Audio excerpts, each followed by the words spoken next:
Hey there, welcome. Tonight we'll travel together through 4 decades of hidden history, exploring the dark secrets and supernatural mysteries of Hawkins, Indiana. As you settle into your comfortable space, let the gentle flow of this timeline carry you into peaceful dreams. Every era holds its own darkness, its own stories waiting to be told.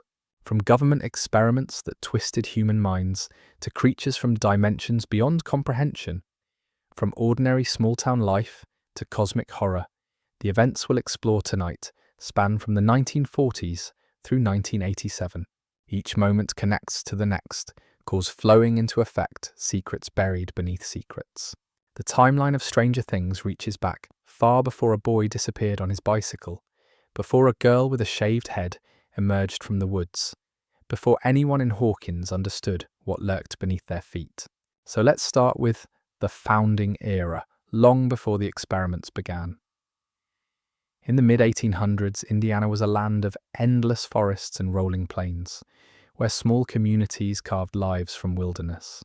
The town that would become Hawkins was founded like countless others, unremarkable in every way except for what lay hidden beneath its soil. Settlers arrived seeking farmland and opportunity, building homes along winding roads, establishing churches and general stores, creating the fabric of American small-town life. The land itself seemed ordinary: productive soil for corn and wheat, clear streams providing water, dense woods offering timber for construction. Nothing suggested this particular plot of Indiana Earth held any significance beyond its agricultural value. The town grew slowly but steadily through the late 1800s and early 1900s. Families whose names would become permanent fixtures arrived during these years, establishing roots that would extend across generations. The Wheelers, the Sinclairs, the Hollands all traced their Hawkins lineage back to these founding decades. Main Street developed with its characteristic small-town architecture, brick storefronts housing businesses that served the surrounding farming communities. A town square, a courthouse, a library. These institutions marked Hawkins as established, respectable, thoroughly ordinary. By the 1940s, Hawkins had achieved a comfortable stability. The Great Depression had strained but not broken the community, families supporting each other through hardship as small towns did. Young men from Hawkins enlisted when World War II began, serving in Europe and the Pacific, their names honoured on a memorial that would stand in the town square.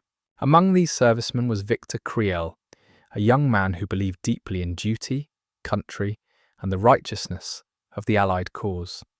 His service would mark him in ways no one could have anticipated. Victor Creel's wartime experiences shaped everything that would follow, though the full consequences wouldn't manifest for more than a decade. Stationed in France during the Allied advance, Victor served with distinction, following orders without question, believing his actions served liberation. One particular mission haunted him above all others. Intelligence indicated enemy positions in a small French village, and Victor, following protocol, ordered artillery bombardment of a specific address. The shells found their target with devastating accuracy. After the village's capture, Victor entered the destroyed building as part of the cleanup operation. Among the rubble and debris, he discovered what the intelligence had failed to mention. The building had been occupied not by enemy soldiers, but by civilians, a family sheltering in their home. The image that would haunt Victor for the rest of his life lay amid the destruction. A baby's bassinet, its white fabric charred and scorched, surrounded by the remnants of a nursery. The realization that his orders had killed innocents, including an infant, shattered something fundamental in Victor's understanding of himself, and the war he'd believed was purely righteous. Victor returned to America carrying this trauma like a physical wound. He married Virginia, started a family, tried to build the normal life that soldiers returning from war were promised. They had 2 children, first a son named Henry, born in 1947 in Rachel, Nevada, and later a daughter named Alice. For years, Victor attempted to suppress his wartime memories, to focus on providing for his family, to embody the ideal of the successful veteran. He spoke rarely of his service, and when he did, The story of the French village remained locked away, too terrible to share even with his wife. The post-war years brought other changes to America that would prove crucial to Hawkins' destiny. The Cold War's paranoia permeated every aspect of American life as the 1950s began. The Soviet Union possessed nuclear weapons, communist ideology spread across Eastern Europe and Asia, and American leadership feared they were losing an existential struggle. This fear drove policy decisions that would reshape the nation in visible and invisible ways. Defense spending increased dramatically, military bases and research facilities sprouted across the country, and the government invested heavily in scientific research aimed at maintaining strategic advantage. One particular area of research attracted significant attention and classified funding: the possibility of psychological warfare, of controlling minds and manipulating behavior, seemed like the ultimate weapon in an ideological conflict. If the Soviets developed such capabilities first, American security would be fundamentally compromised. Intelligence reports, some accurate and some wildly speculative, suggested Soviet advances in these areas. The American response would eventually coalesce into a program with an innocuous name that masked its dark reality: Project MKUltra. As this research framework developed in Washington, sites for the necessary facilities were selected across the United States. The criteria included geographic isolation, proximity to universities for recruiting researchers, and communities that wouldn't ask too many questions about government activities. Hawkins, Indiana met these requirements perfectly. Remote enough for secrecy, but accessible by road and rail, near enough to universities in Indianapolis and Chicago, small enough that a federal facility would be welcomed for the jobs and economic stability it provided. The town that had seemed so ordinary now attracted official attention for those very qualities. In the early 1950s, construction began on what would officially be designated Hawkins National Laboratory. The facility was presented to residents as a Department of Energy research station, studying peaceful applications of atomic science, contributing to America's technological advancements. The Department of Energy connection provided perfect cover, the public accepting that nuclear research required security measures and classified protocols. Few questioned why such a facility needed quite so many underground levels, or why deliveries arrived at unusual hours, or why certain staff members came and went under such stringent secrecy. The laboratory's establishment transformed Hawkins in subtle ways. New families arrived, scientists and support staff from across the country, bringing different perspectives to the insular community. The facility became the town's largest employer, providing stable, well-paying jobs that made Hawkins more prosperous than surrounding towns. Gratitude and economic dependence created a protective attitude toward the laboratory. When occasional rumors surfaced about the true nature of research conducted there, community members dismissed them as paranoid speculation, refusing to believe anything sinister could happen in their peaceful town. Victor Creel and his family lived through these years in increasingly strange circumstances. Virginia raised their children while Victor worked various jobs, never quite finding stability, always carrying the weight of his wartime trauma. Young Henry proved unusual from early childhood, quiet and intense in ways that troubled his mother, though she couldn't articulate why. Alice was more typical, social and cheerful, providing her parents hope that they'd built a normal family, despite Victor's struggles. The Creels had no connection to Hawkins or its new laboratory, living elsewhere in Indiana, their lives seemingly on a separate trajectory from the dark events gathering momentum. The late 1950s found America at the height of post-war prosperity and Cold War anxiety. Television sets in living rooms broadcast images of suburban perfection, while civil defense drills taught children to hide under desks from nuclear annihilation. This contradiction, normalcy and terror existing simultaneously, characterized the era.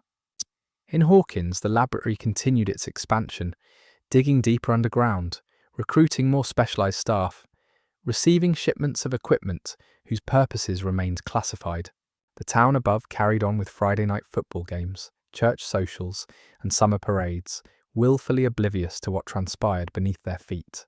The stage was set, the facility existed, the program had been established, and the researchers were prepared to push boundaries that should never have been approached.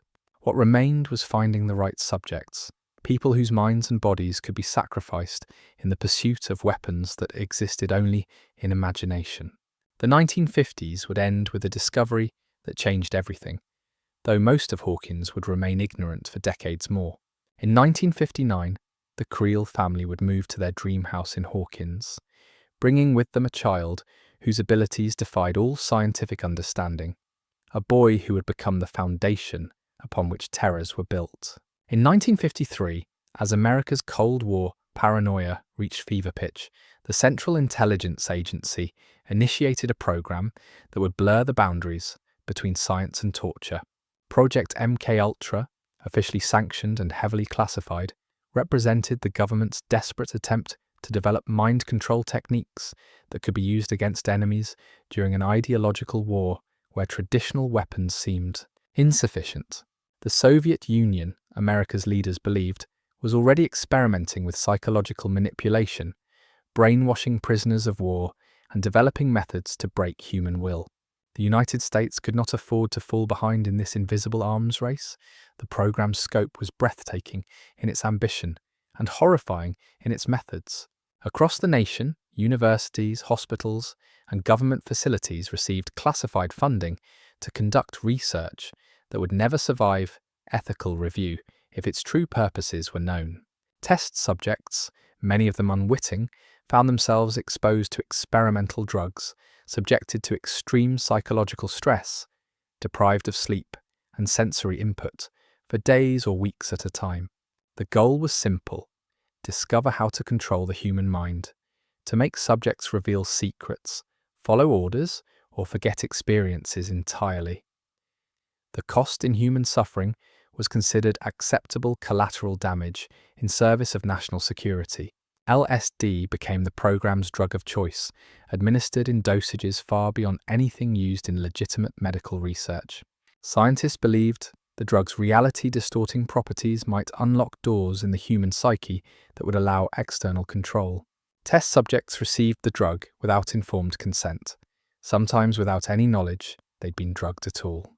Their responses were meticulously documented, their breakdowns and psychological trauma recorded as data points in classified reports. When subjects suffered permanent psychological damage or died, their cases were buried beneath layers of official denial and destroyed documentation.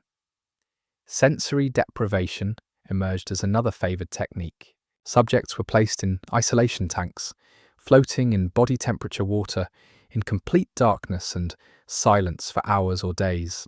The human mind, deprived of external stimulation, begins manufacturing its own reality, hallucinations becoming indistinguishable from actual experience. Researchers believed this vulnerable state might allow them to implant suggestions, rewrite memories, or break psychological resistance entirely. The tanks themselves became instruments of torture, their peaceful appearance masking the mental anguish they inflicted. Physical abuse, sleep deprivation, and extreme stress positions rounded out the experimental methods. Subjects were kept awake for days using drugs and physical intimidation, their minds fragmenting under the strain. They were confined in positions that caused maximum discomfort without leaving obvious marks. They were exposed to temperature extremes, loud noises, and constant bright lights designed to break their psychological defenses. The research proceeded under multiple code names, distributed across dozens of facilities, fragmented deliberately to prevent any single person from understanding the program's full scope.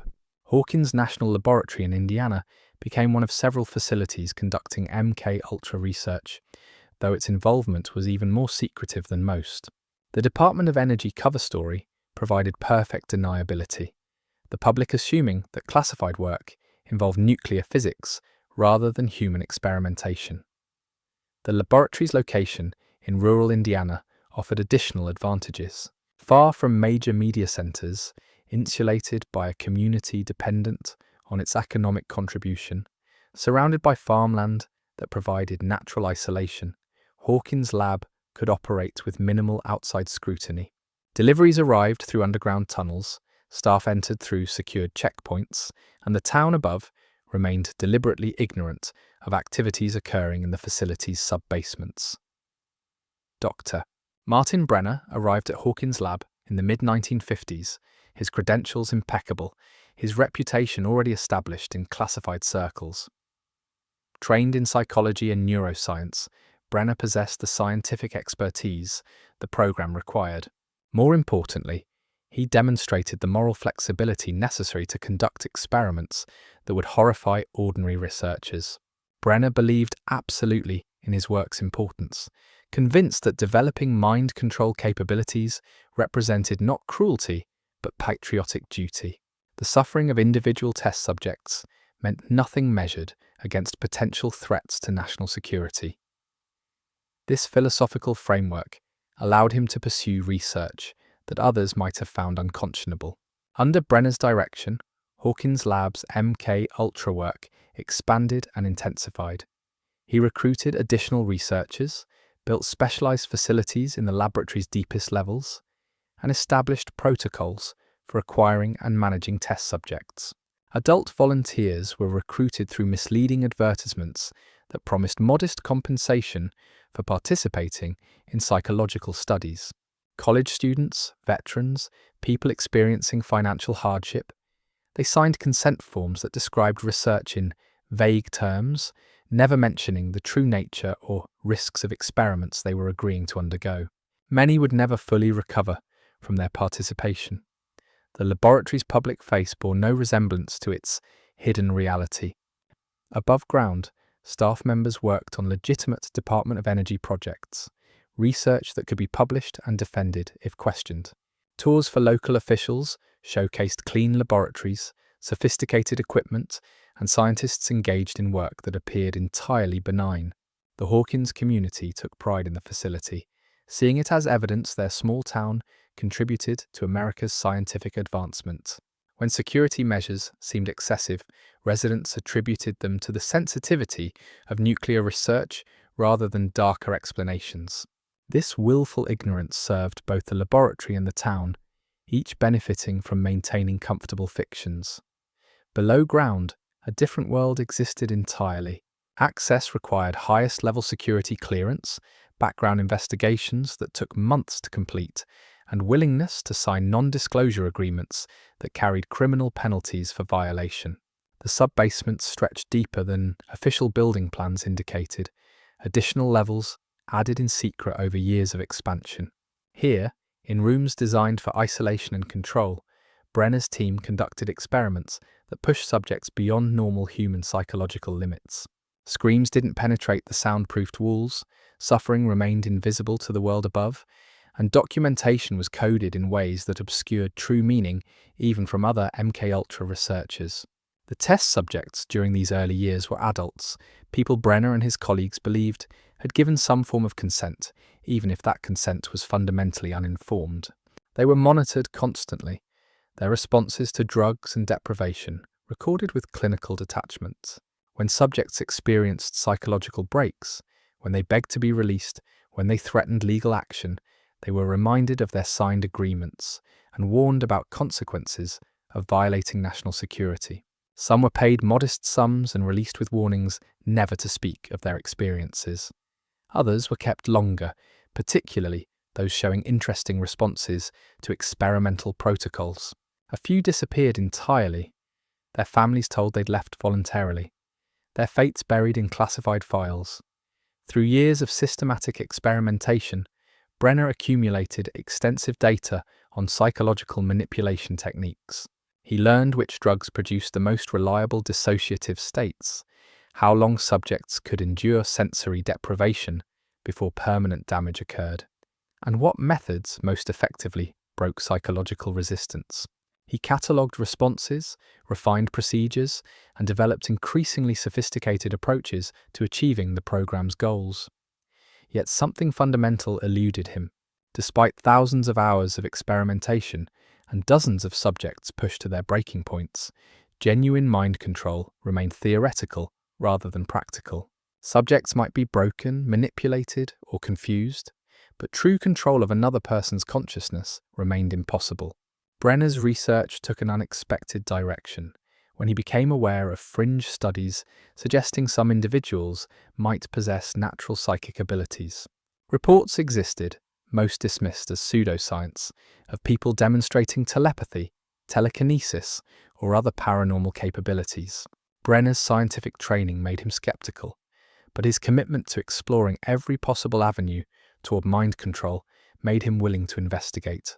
If such abilities existed naturally in some people, perhaps they could be induced, enhanced, or replicated in others. This possibility opened new experimental directions that would transform Hawkins Lab's research fundamentally. The late 1950s found Brenner increasingly frustrated with MKUltra's limitations and increasingly interested in parapsychology's possibilities. He read classified reports of Soviet experiments with psychic phenomena, rumors that Russian researchers had achieved breakthroughs American scientists dismissed as impossible. Whether these reports represented genuine Soviet advances or disinformation designed to misdirect American research resources remained unclear. Brenner decided that regardless of their accuracy, investigating psychic phenomena was worth the investment. If genuine abilities existed, discovering and weaponizing them would revolutionize intelligence operations and psychological warfare entirely. This shift in research focus coincided with whispers reaching Brenner about an unusual case in Indiana. A family, the Creels, had experienced a tragedy that local authorities couldn't adequately explain. The details were fragmentary, buried in police reports and psychiatric evaluations, but they suggested something beyond normal criminal behavior. A mother and daughter killed by apparent supernatural means, a father institutionalized claiming otherworldly forces were responsible, and a young boy who had been present but whose role remained unclear. Most investigators dismissed the case as domestic violence with elaborate denial, but certain details caught Brenner's attention. The wounds on the victims, the father's consistent and specific descriptions of paranormal phenomena, the complete absence of physical evidence pointing to normal explanations. Brenner began investigating the Creel case personally, reviewing files, interviewing the few officials willing to discuss it, and visiting the father at Penhurst Mental Hospital, where Victor Creel had been confined. What he learned convinced him that something extraordinary had occurred, that the boy, Henry Creel, might possess abilities that aligned perfectly with his evolving research interests. The challenge became locating Henry, who had vanished from records after his family's tragedy. But Brenner was patient, methodical, and possessed resources that few others could access. He would find the boy, and when he did, everything at Hawkins Lab would change. The search for Henry Creel would lead Brenner toward discoveries that would make previous MKUltra experiments seem crude and primitive by comparison, opening doors to powers that human science had never successfully documented. The tragedy Brenner sought to understand had unfolded in March 14th, 1959, when the Creel family arrived at what they believed was their forever home. Victor had saved for years to afford the house in Hawkins, a Victorian structure on the outskirts of town, isolated enough for privacy but close enough to community. Virginia saw it as a fresh start, an opportunity to build a stable family life that had eluded them during years of moving from town to town as Victor struggled with employment and his unspoken wartime trauma. Henry, now 12 years old, seemed indifferent to the move, his quiet intensity unchanged by new surroundings. Young Alice, several years younger than her brother, looked forward to the new house with childish excitement, unaware of the darkness that would soon consume them. The house itself possessed character that newer suburban homes lacked. High ceilings, detailed woodwork, a porch that wrapped around two sides, rooms that suggested the prosperity of an earlier era. It needed work, certainly, paint peeling in places, floorboards creaking under footsteps, but Victor saw this as opportunity rather than burden. Fixing the house would give him purpose, a project to focus on, instead of the memories that haunted idle moments. Virginia decorated carefully, choosing curtains and arranging furniture to create the warm family environment she'd always envisioned. They moved in during May, optimistic despite the challenges they'd faced in previous years. Henry Creel, at 12 years old, appeared unremarkable to casual observers. Thin, pale, with dark hair that fell across his forehead, he looked like countless other boys his age. Teachers described him as intelligent but withdrawn, completing assignments with minimal effort, while showing little interest in social interaction. Other children found him strange, something in his steady gaze making them uncomfortable without understanding why. Henry preferred solitude, spending hours alone in his room or wandering the woods near their new home. Virginia worried about his isolation, but told herself it was simply his personality, that some children were naturally less social than others. What Virginia didn't know, what she couldn't allow herself to acknowledge, even when evidence accumulated, was that Henry had been different since birth. His abilities manifested subtly at first, objects moving when he stared at them with sufficient focus, animals responding to his unspoken commands, an uncanny awareness of other people's thoughts and emotions. As he grew older, these abilities strengthened, and Henry became aware of his power over the physical world and the minds around him. This awareness didn't comfort him. Instead, it fostered a growing contempt for ordinary humans who seemed weak, predictable, and beneath him in ways he couldn't articulate but felt absolutely. The move to Hawkins accelerated something dark that had been building in Henry for years. The house's isolation gave him freedom to explore his abilities without constant supervision. The nearby woods provided privacy for experiments he instinctively knew must remain secret. Henry discovered he could influence animals beyond simple commands, could make them feel pain or fear, could control their actions entirely.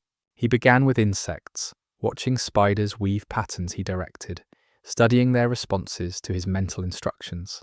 Black widow spiders particularly fascinated him, their predatory nature and lethal capability appealing to something in his psychology that recognized kinship with creatures that killed without remorse. His experiments progressed from insects to larger animals. Rabbits, squirrels, birds, all fell under his control as Henry refined his abilities through practice. He didn't simply command them but entered their consciousness, experiencing their fear and pain as he manipulated their bodies like puppets. This process taught him about the limits of his power and the pleasure he derived from exercising it. The animals died frequently during these sessions, their bodies found by Virginia or Alice in disturbing conditions that suggested suffering before death. Henry claimed to know nothing about the dead creatures, maintaining expressions of innocent confusion that his family wanted to believe, despite growing unease. Virginia began experiencing disturbing episodes shortly after moving into the house. Visions appeared at the edges of her perception, shadows moving in ways shadows shouldn't, glimpses of impossible things that vanished when she looked directly. Lights flickered throughout the house at random times, electrical appliances malfunctioned without clear cause, and doors opened or closed seemingly by themselves. She attributed these occurrences to the house's age and her own stress, refusing to consider explanations that suggested something supernatural. Victor, absorbed in repairs and still struggling with his own psychological demons, noticed less than he should have, missing warning signs that might have prompted action before catastrophe. Alice experienced Henry's abilities more directly. Her older brother could make her see things that weren't there, implant images in her mind that felt absolutely real despite their impossibility.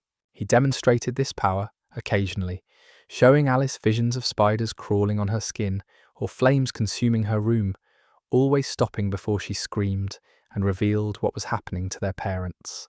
Henry framed these demonstrations as games, a special secret between siblings, but Alice recognized them as threats.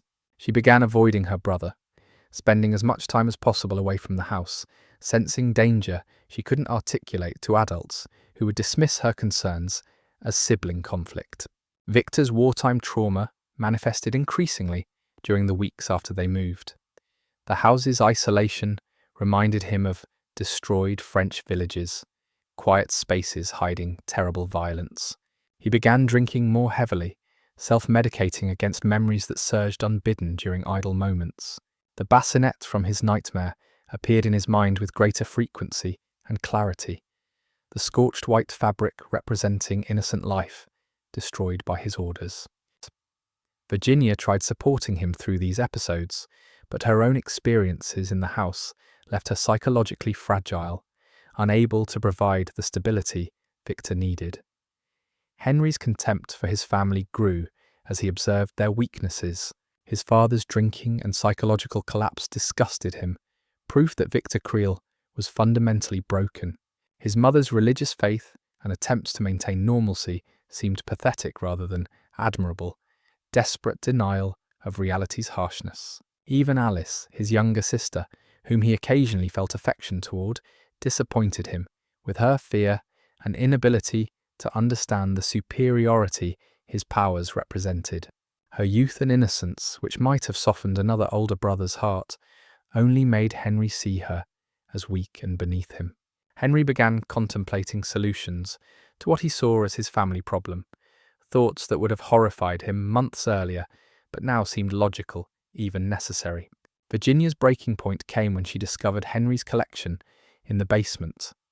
Dead animals preserved in jars, some dissected with disturbing precision, others arranged in tableaus that suggested ritualistic purpose. Spiders crawled freely throughout the space, dozens of them, far more than should naturally inhabit any structure. Virginia confronted Henry, demanding explanations, threatening to tell Victor, despite her instinct that doing so might trigger something terrible. Henry stared at his mother with expression that chilled her completely. No guilt or shame visible, only cold calculation as he assessed how to handle this complication.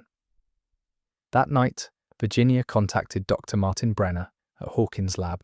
She'd heard through community connections that the facility researched unusual phenomena, though details remained vague. Desperate for help she couldn't find through conventional channels, Virginia explained her son's strange behavior, the dead animals, her sense that Henry was somehow responsible for the house's disturbing atmosphere. Brenner listened with interest, far exceeding normal clinical response, asking specific questions about Henry's abilities, requesting Virginia describe exactly what made her son unusual. They arranged a consultation for the following week, Brenner already planning how to acquire this potentially extraordinary subject for his research. Henry became aware of his mother's contact with Brenner through means Virginia didn't understand. His telepathic abilities, growing stronger daily, allowed him to sense her thoughts and intentions. The realization that she planned to send him away, to subject him to evaluation by doctors who would likely confine him, triggered rage that he'd previously controlled. Henry decided his family had become obstacles to his freedom, problems requiring permanent solutions. His abilities were sufficient for what needed to be done. The only question was timing and method. The truth about Henry's powers was darker than anyone had understood. As a child in Rachel, Nevada, young Henry discovered a cave where a scientist had hidden stolen equipment. Curiosity drove Henry to activate a device he didn't understand, technology that transported him briefly to another dimension entirely, the abyss, a realm beyond the upside down. There something ancient and malevolent found him. The Mind Flayer, a sentient darkness that predated human understanding, infected Henry through a wound in his hand. What Henry believed were his own abilities were actually the Mind Flayer's influence, the entity using the boy as its vessel, claiming later they were one and the same. This infection occurred years before the Creel family massacre, the darkness growing within Henry, shaping his contempt for humanity, driving him toward the violence that would eventually banish him back to the dimension where the Mind Flayer waited. The massacre occurred on a spring evening when Victor was working late. Henry waited until his father left, ensuring only his mother and sister remained in the house. He began with Virginia, appearing in her room as she prepared for bed, his presence triggering immediate terror despite years of maternal instinct toward protection. Henry used his abilities to lift Virginia from the floor, suspending her in mid-air while invisible force crushed her bones methodically. Her screams brought Alice running, finding her mother's body contorting in impossible ways, eyes bulging as Henry's psychic grip intensified. Virginia's death took minutes that felt like hours. Henry drawing out her suffering while studying his own emotional response to matricide. Alice tried fleeing, but Henry's power was absolute within the house. He lifted her, as he had their mother, positioning her body in the same suspended pose, beginning the same methodical crushing of bones and organs. His younger sister's age, her childish pleas for mercy, perhaps made Henry hesitate momentarily, but his commitment to eliminating family obstacles overcame any vestigial affection. She died screaming her brother's name, begging for mercy that didn't come, her body broken by forces that left no physical evidence of human agency. Victor returned to find carnage that shattered his already fragile psyche completely, his wife and daughter dead in positions suggesting supernatural violence, their bodies marked by trauma that seemed impossible without elaborate equipment. Henry, discovered in apparent shock, claimed no memory of what had happened, described experiences that matched Victor's own perceptions of otherworldly forces attacking his family. Victor, whose wartime trauma had primed him to accept supernatural explanations, believed his son was another victim rather than perpetrator. When police arrived, Victor's explanations about demons and curses from another dimension made him the obvious suspect, particularly given his documented psychological issues and drinking. The investigation concluded quickly, despite anomalies that troubled certain officers. Victor was arrested, charged with double homicide, and committed to Penhurst Mental Hospital after psychiatric evaluation found him unfit to stand trial. His consistent insistence that supernatural forces killed his family, his detailed descriptions of demons and alternate dimensions marked him as delusional rather than cunning. Henry was placed briefly in state custody while authorities determined appropriate guardianship, the boy maintaining his traumatized victim persona flawlessly through interviews and evaluations. Dr. Brenner intervened within days of the murders, using his government connections and claimed interest in Henry's psychological welfare. Following such trauma, Brenner arranged to take custody of the boy for specialized care at Hawkins Lab. Authorities, relieved to have the complicated case resolved and grateful for federal resources, approved the arrangement without investigating Brenner's true intentions. Henry left state custody and entered Hawkins Lab in early June 1959, officially a traumatized child receiving therapeutic support, actually the most valuable research subject Brenner would ever acquire. Henry's first weeks at the laboratory involved extensive testing that revealed abilities exceeding Brenner's most optimistic projections. The boy could move objects weighing hundreds of pounds with thought alone, could read minds with accuracy that eliminated any possibility of cold reading or trickery, could implant visions in others' consciousness indistinguishable from reality. More remarkably, Henry demonstrated no psychological distress about his abilities or his family's deaths, displaying emotional flatness that suggested either profound trauma or complete absence of normal human empathy. Brenner suspected the latter, recognizing in Henry something fundamentally different from ordinary humans, a potential evolutionary leap that justified any research necessary to understand and replicate. The decision to implant a power suppressant chip in Henry's neck came after the boy demonstrated his abilities on laboratory staff, rendering several researchers temporarily catatonic through psychic assault when they displeased him. Brenner realized that Henry, despite his youth, posed genuine danger if allowed full access to his powers. The chip experimental technology developed for entirely different purposes successfully dampened Henry's abilities to manageable levels while keeping him functional enough for study. Henry became the first in what Brenner envisioned as a numbered series of psychokinetic subjects, marked with a simple tattoo on his wrist that identified him within Hawkins Lab's classified programs. Dr. Martin Brenner had discovered something unprecedented in Henry Creel, a human being with abilities that defied scientific understanding. Rather than study Henry alone, Brenner conceived an ambitious plan to create an entire generation of children with psychokinetic powers. The suppressed abilities in one, while necessary for safety, represented potential rather than limitation. If psychokinetic powers existed naturally in one child, they might be induced artificially in others through proper experimental protocols. This hypothesis launched Brenner toward research that would make his previous MK Ultra work seem almost ethical by comparison. The program Brenner designed in the early 1960s received the internal designation Project Indigo, a subdivision of MK Ultra so classified that even most MK Ultra researchers remained unaware of its existence. Indigo's core methodology rested on a theory Brenner developed through studying Henry's background and biology. If psychokinetic abilities could be inherited or developed during fetal development, exposing pregnant women to specific stimuli might alter their children's neurology in ways that produced similar capabilities. The theory was speculative, based more on desperation and ambition than solid scientific foundation, but Brenner possessed both resources and moral flexibility to test it regardless of human cost. The experimental protocol involved recruiting pregnant women for what they believed were conventional psychological studies. College students, young women from economically disadvantaged backgrounds, anyone desperate enough for modest payment to volunteer for vaguely described research became potential subjects.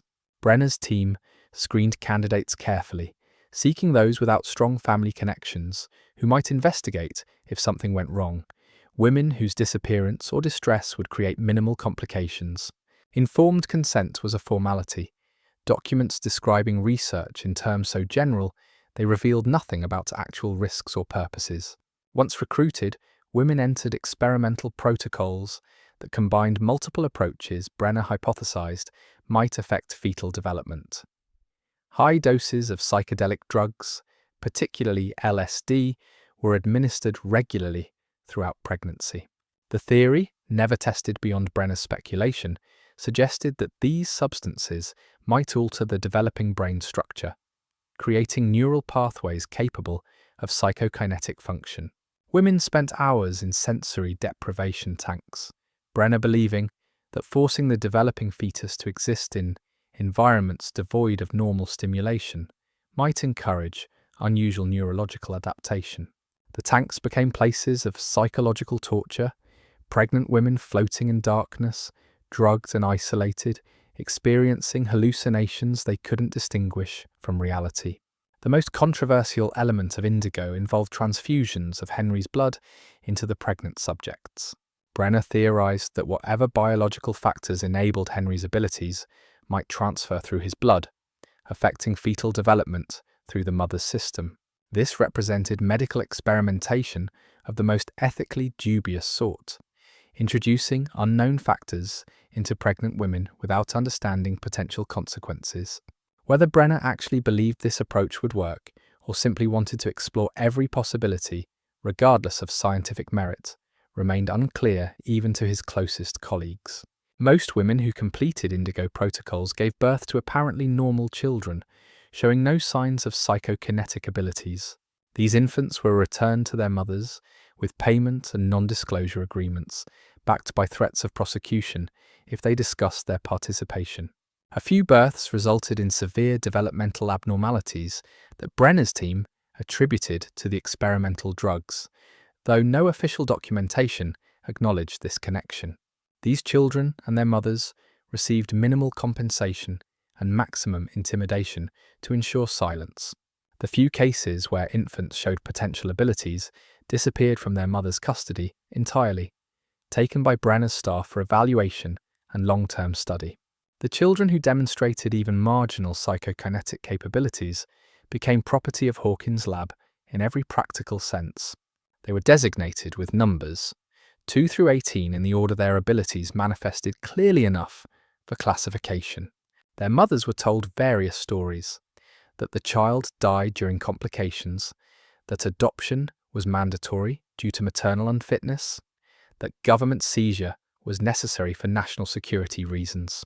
Few mothers had resources to challenge these explanations legally, and those who tried found themselves facing federal agencies with unlimited resources and willingness to destroy anyone who threatened classified programs. Terry Ives entered this system in 1969, a college student at a nearby university as studying to become a teacher. Smart, idealistic, committed to social justice causes that characterized the era, Terry represented exactly the kind of volunteer Brenner's recruiters sought. The advertisement promised reasonable payment for participating in psychological research, exploring consciousness and perception, vague enough to mean anything while suggesting nothing sinister. Terry, like many students, needed money and saw participating in university-adjacent research as relatively harmless way to earn it. What Terry didn't know, when she signed consent forms and began experimental protocols, was that she had just become pregnant. Her boyfriend, Andrew Rich, a fellow student, had gotten her pregnant in the early weeks of semester. They'd discussed marriage, making plans for a future that seemed achievable despite their youth and limited resources. Andrew was kind, intelligent, supportive of Terry's ambitions, everything she wanted in a partner. They planned to tell their families after the semester ended, to begin building the life they'd envisioned together. Brenner's team identified Terry's pregnancy during routine medical screening, several weeks after she'd begun participating in Indigo protocols. Rather than informing Terry or ending her participation, as any ethical research would require, Brenner recognized an ideal subject. Terry had no family nearby who might investigate closely. Her pregnancy was early enough that she hadn't told many people, and her relationship with Andrew could be disrupted if complications arose. The decision was made to continue her participation without informing her of her condition, to subject both Terry and her developing child to the full Indigo protocol. The months that followed exposed Terry to everything Brenner believed might induce psychokinetic abilities. LSD doses increased as her pregnancy progressed, her hallucinations becoming more intense and disturbing. Hours in sensory deprivation tanks left her disoriented and psychologically fragile, unable to distinguish experimental sessions from reality. Henry's blood entered her system repeatedly. Through transfusions, she was told, were nutritional supplements. Through all of this, Terry remained unaware she was pregnant. The drugs and psychological trauma preventing her from recognizing changes in her body that might otherwise have been obvious. Andrew Rich's fate was sealed by Brenner's determination to isolate Terry from support systems that might interfere with the research. Using his extensive government connections, Brenner arranged for Andrew to be expelled from university on fabricated disciplinary charges. The expulsion made Andrew immediately eligible for the military draft, a consequence Brenner anticipated and desired. Andrew was drafted, sent to basic training, and deployed to Vietnam within months. His letters to Terry, describing his confusion about the expulsion and his fear about deployment, arrived regularly until they stopped in early 1971. Andrew was killed in combat, shot during a patrol in jungle terrain thousands of miles from Indiana, never learning that Terry carried his child. Terry's pregnancy became obvious to Brenner's team long before Terry herself recognized her condition. The combination of drugs, psychological trauma, and deliberate misinformation kept her confused about her body's changes. When she finally understood she was pregnant, months into the pregnancy, panic and desperation overwhelmed her. She demanded to leave the study, to receive proper prenatal care, to contact Andrew and tell him about their child. Brenner's staff assured her that medical supervision was excellent, that continuing the study would ensure the best possible outcome, that leaving would violate her contract and potentially result in legal consequences. June 7th, 1971, marked both birth and theft, the day Jane Ives entered the world and immediately disappeared from it. Terry's labour occurred in Hawkins Lab's medical facilities, delivery attended by doctors who worked for Brenner rather than Terry's interests. The baby girl was healthy despite months of maternal drug exposure, crying with strong lungs, displaying no obvious abnormalities.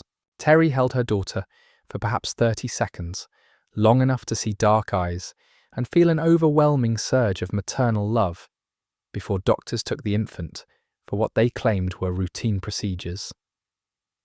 Terry never saw her daughter again. She was told within hours that the baby had died during complications, that despite best efforts, the infant couldn't be saved. The explanation was vague but delivered with apparent sympathy, doctors and nurses maintaining expressions of professional regret. Terry's grief was profound and immediate, her demands to see her baby's body met with explanations about medical protocols and legal requirements. When she insisted on a funeral, she was told the body had been released for cremation per standard procedures for such cases. They gave her an urn containing ashes that might have come from anywhere, a prop to sell the lie that her daughter was dead. Jane Ives didn't die in delivery. She was taken to Hawkins Lab's secure pediatric ward, designated as test subject 011, a number that would eventually be shortened to the name 11. Brenner's team immediately began testing the infant for signs of psychokinetic ability, subjecting a newborn to stimuli designed to trigger responses that normal babies couldn't produce.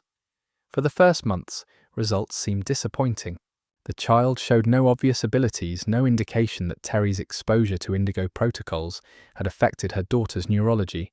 Brenner maintained patience, believing that psychokinetic powers might not manifest until later development, that the investment in this particular subject would eventually prove worthwhile. Terry refused to accept her daughter's death despite official documentation and the urn of ashes on her mantel shelf. Something in the delivery room had felt wrong. The doctor's too quick removal of her baby, their vague explanations, the absence of any medical emergency she could identify. Maternal instinct insisted her daughter lived, that the whole story was fabricated, that somewhere her baby existed and needed her mother. Terry's sister Becky dismissed these beliefs as grief-induced denial, urging Terry to accept reality and begin healing. But Terry couldn't let go. Her conviction that Jane lived becoming an obsession that would dominate the rest of her life. The months following Eleven's birth saw Terry attempting every legal avenue to investigate her daughter's fate. She filed complaints with hospital oversight boards, contacted patient advocacy organizations, threatened lawsuits against Hawkins Lab for medical malpractice. Each effort met bureaucratic resistance. Her complaints dismissed or lost in administrative processes. Her threats countered with reminders about non-disclosure agreements and potential prosecution for violating national security protocols. Terry hired a lawyer with borrowed money, filing a federal lawsuit alleging kidnapping and human experimentation. The case was dismissed within weeks, federal judges accepting government assertions that Terry's claims were baseless and potentially compromised classified research. Eleven's early childhood occurred entirely within Hawkins Lab's confines. She knew nothing beyond white corridors, testing rooms, and the sparse dormitory where children slept under constant surveillance. Brenner positioned himself as father figure, insisting the children call him Papa, creating psychological dependency that would facilitate control and manipulation. 11 learned that compliance brought approval and small comforts, while resistance or failure brought punishment and isolation. She underwent daily testing designed to identify and strengthen any psychokinetic abilities, sessions that exhausted her physically and mentally, but gradually revealed the extraordinary powers developing within her young mind. By age 3, 11 demonstrated telekinetic abilities that exceeded anything observed in other indigo subjects. She could move small objects across the room through concentration alone, could make lights flicker through focused anger, could sense thoughts and emotions from people nearby. Brenner recognized what Terry's exposure to indigo protocols had achieved, an artificially created psychokinetic with potential matching or exceeding Henry Creel's natural abilities. The experiment had succeeded beyond expectations, validating years of research and horrific experimentation. 11 became the program's crown jewel, the proof that psychic abilities could be induced rather than simply inherited. The other numbered children existed in 11's world but remained mostly separate from her experience. 2 through 10 had been acquired through similar means, children taken from mothers who'd participated in indigo protocols, each showing varying levels of psychokinetic ability. The older children, particularly 2, developed complex social dynamics within the laboratory's confined environment, hierarchies based on power and Papa's favour. 11, younger and initially weaker than most others, occupied a vulnerable position in this hierarchy, subject to bullying and manipulation by older, stronger subjects. Carly, designated 8, became one of the few subjects who showed 11 any kindness during early years.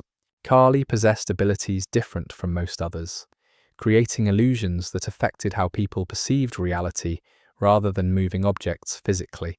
The two girls formed a tentative friendship despite age difference and competition for Brenner's approval. They spent time together in the Rainbow Room, the recreational space where children were allowed limited interaction under constant supervision. These moments of connection provided 11 something resembling normal childhood social development, though everything occurred within the profoundly abnormal context of their captivity. Terry's determination to find her daughter only intensified as years passed without resolution. She became consumed by her search, devoting all energy and resources to uncovering evidence that Jane lived. She collected documentation about Hawkins' lab, interviewed other former research participants, built connections with activists investigating government experimentation programs. Her apartment filled with files, photographs, newspaper clippings, everything she could find about MKUltra and Hawkins Lab's activities. Becky watched her sister's obsession with growing concern, seeing Terry's mental health deteriorate under the weight of impossible hope and unresolved trauma. The accumulation of evidence Terry gathered, while circumstantial and insufficient for legal action, painted a disturbing picture of systematic abuse occurring at Hawkins' lab. She identified other women who'd participated in Indigo, several of whom reported similar experiences of pregnancy loss or forced separation from infants. Together they discussed going public, exposing the program despite personal risk, but fear of prosecution and threats from government agents discouraged most from taking action. Terry alone maintained determination to expose the truth and recover her daughter, conviction that would ultimately destroy her life completely. The years between Eleven's birth and her eventual escape formed decades for some, an eternity for others. While children grew behind laboratory walls, the outside world continued its own tragedies, each unknowingly connected to Hawkins' lab's dark influence. Terry Ives's transformation from grieving mother to obsessed investigator accelerated through the early 1970s, her life narrowing to a single purpose that consumed everything else. Relationships ended, employment became impossible to maintain, friendships dissolved under the weight of her fixation. Only Becky remained constant, watching helplessly as her sister sacrificed normalcy for a truth no one else believed. Terry's lawsuit against the federal government, filed in 1972, represented her last attempt at justice through legal channels. The complaint detailed her participation in Indigo, the forced continuation of experiments during pregnancy, and her belief that her daughter had been stolen rather than died. The documentation Terry assembled was impressive given her limited resources, connecting her case to broader MKUltra revelations that were beginning to surface in congressional investigations. For weeks, Terry allowed herself to hope that legal discovery might force Hawkins' lab to reveal its secrets, that judges would recognize the obvious inconsistencies in the government's version of events. The lawsuit's dismissal came swiftly and absolutely. Federal judges, citing national security concerns and classified information privileges, refused to compel document production from Hawkins' lab or allow depositions of Brenner's staff. Terry's testimony about her experiences was dismissed as unreliable, given her admitted drug use during the research study. Her claims about her daughter characterized as grief-induced delusion rather than fact. The court's final ruling stated that her claims were without merit and potentially damaging to necessary government research, language that protected Hawkins' lab completely while branding Terry as unstable. The dismissal was final, no appeals permitted, the legal system closing ranks to protect classified programs from exposure. The lawsuit's failure pushed Terry toward more desperate measures. If legal channels wouldn't help, direct action remained. She spent months planning, gathering intelligence about Hawkins' lab's security procedures, building detailed maps from observation and information gleaned from former employees. Terry knew the facility was heavily guarded, that simply walking through the front entrance, demanding her daughter, would accomplish nothing. But she also knew that security focused primarily on preventing subjects from escaping rather than stopping determined infiltrators from entering. Gaps existed in even the most sophisticated security systems, particularly for someone willing to accept high risk for slim chance of success. January 18th, 1974, arrived cold and clear, Hawkins wrapped in snow that muffled sound and limited visibility. Terry had chosen this date carefully, timing her attempt for a Friday evening when staffing levels dropped and security patrols followed predictable patterns. She carried a handgun purchased illegally, weapon she hoped to use only for intimidation, but was prepared to fire if necessary to reach her daughter. The drive to Hawkins' lab took 30 minutes, Terry's hands steady on the steering wheel, despite awareness that she was likely driving toward death or imprisonment. Fear mattered less than the possibility, however remote, of seeing Jane again. Entry proved easier than Terry anticipated. She approached from the rear of the facility, where loading docks receive shipments, exploiting a gap in patrol timing she'd observed during surveillance. A service door, insufficiently secured, yielded to determined effort. Terry found herself in maintenance corridors beneath the main laboratory, spaces where pipes and electrical systems ran between floors. She navigated using mental maps built from weeks of study, moving quietly through areas where her presence wouldn't immediately trigger alarms. The handgun felt heavy in her grip, a constant reminder of how far she'd come from the idealistic college student who'd volunteered for psychological research. Reaching the upper floors required bypassing security checkpoints Terry couldn't avoid. She waited until guards rotated shifts, exploiting the brief transition when corridors were temporarily unmonitored. Her heart hammered with each step, expecting at any moment to be discovered and apprehended. But luck or fate guided her through, up stairwells, and through passages that brought her finally to the residential wing where she believed children were housed. The Rainbow Room's distinctive windows, visible from outside during Terry's surveillance, helped her locate the area where she hoped to find Jane. The Rainbow Room stood empty when Terry first entered, colourful walls and scattered toys creating jarring contrast with the facility's clinical sterility. She stood frozen, uncertain what to do next, weapon hanging at her side as hope and fear warred in her chest. Then she heard children's voices approaching, laughter and conversation that sounded heartbreakingly normal. Terry concealed herself behind furniture, watching as several children entered the room under staff supervision.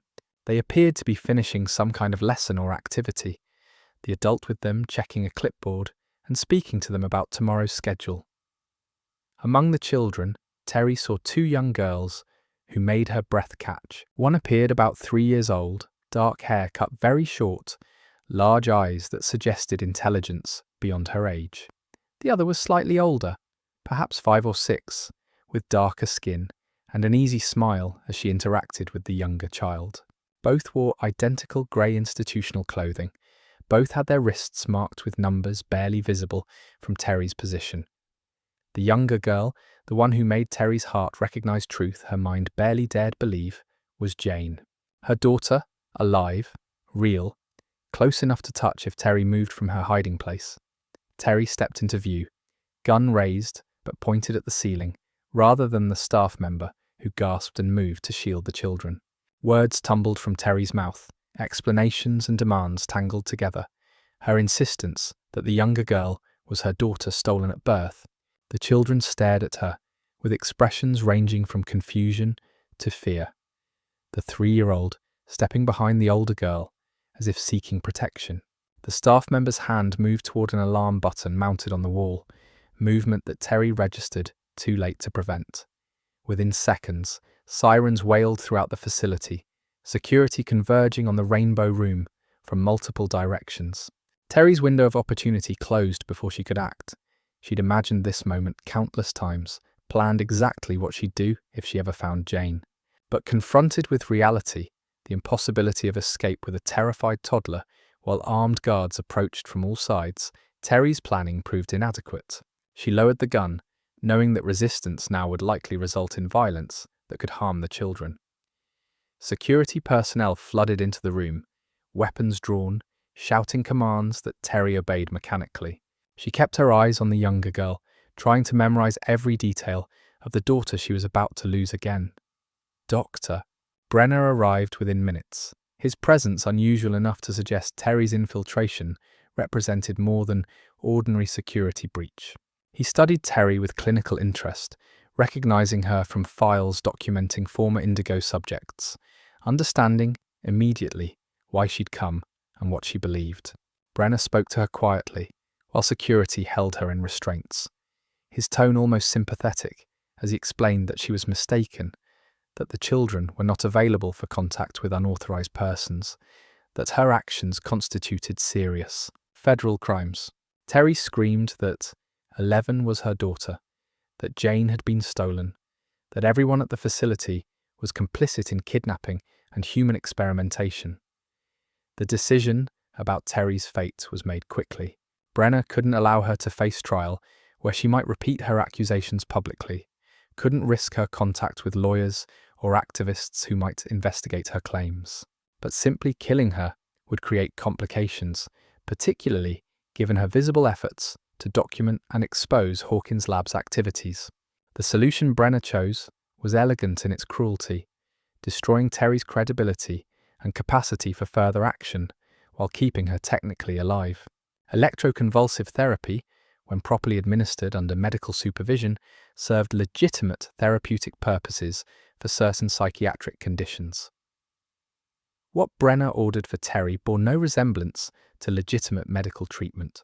She was subjected to massive electrical shocks, far exceeding any therapeutic dosage, current applied directly to her brain with deliberate intent to cause permanent damage. The sessions continued for hours, Terry's screams eventually giving way to silence as her consciousness fractured under the assault. Brenner monitored the process personally, ensuring sufficient damage to destroy her cognitive function without killing her outright. When Terry's body was finally released from the equipment, her mind had been effectively destroyed.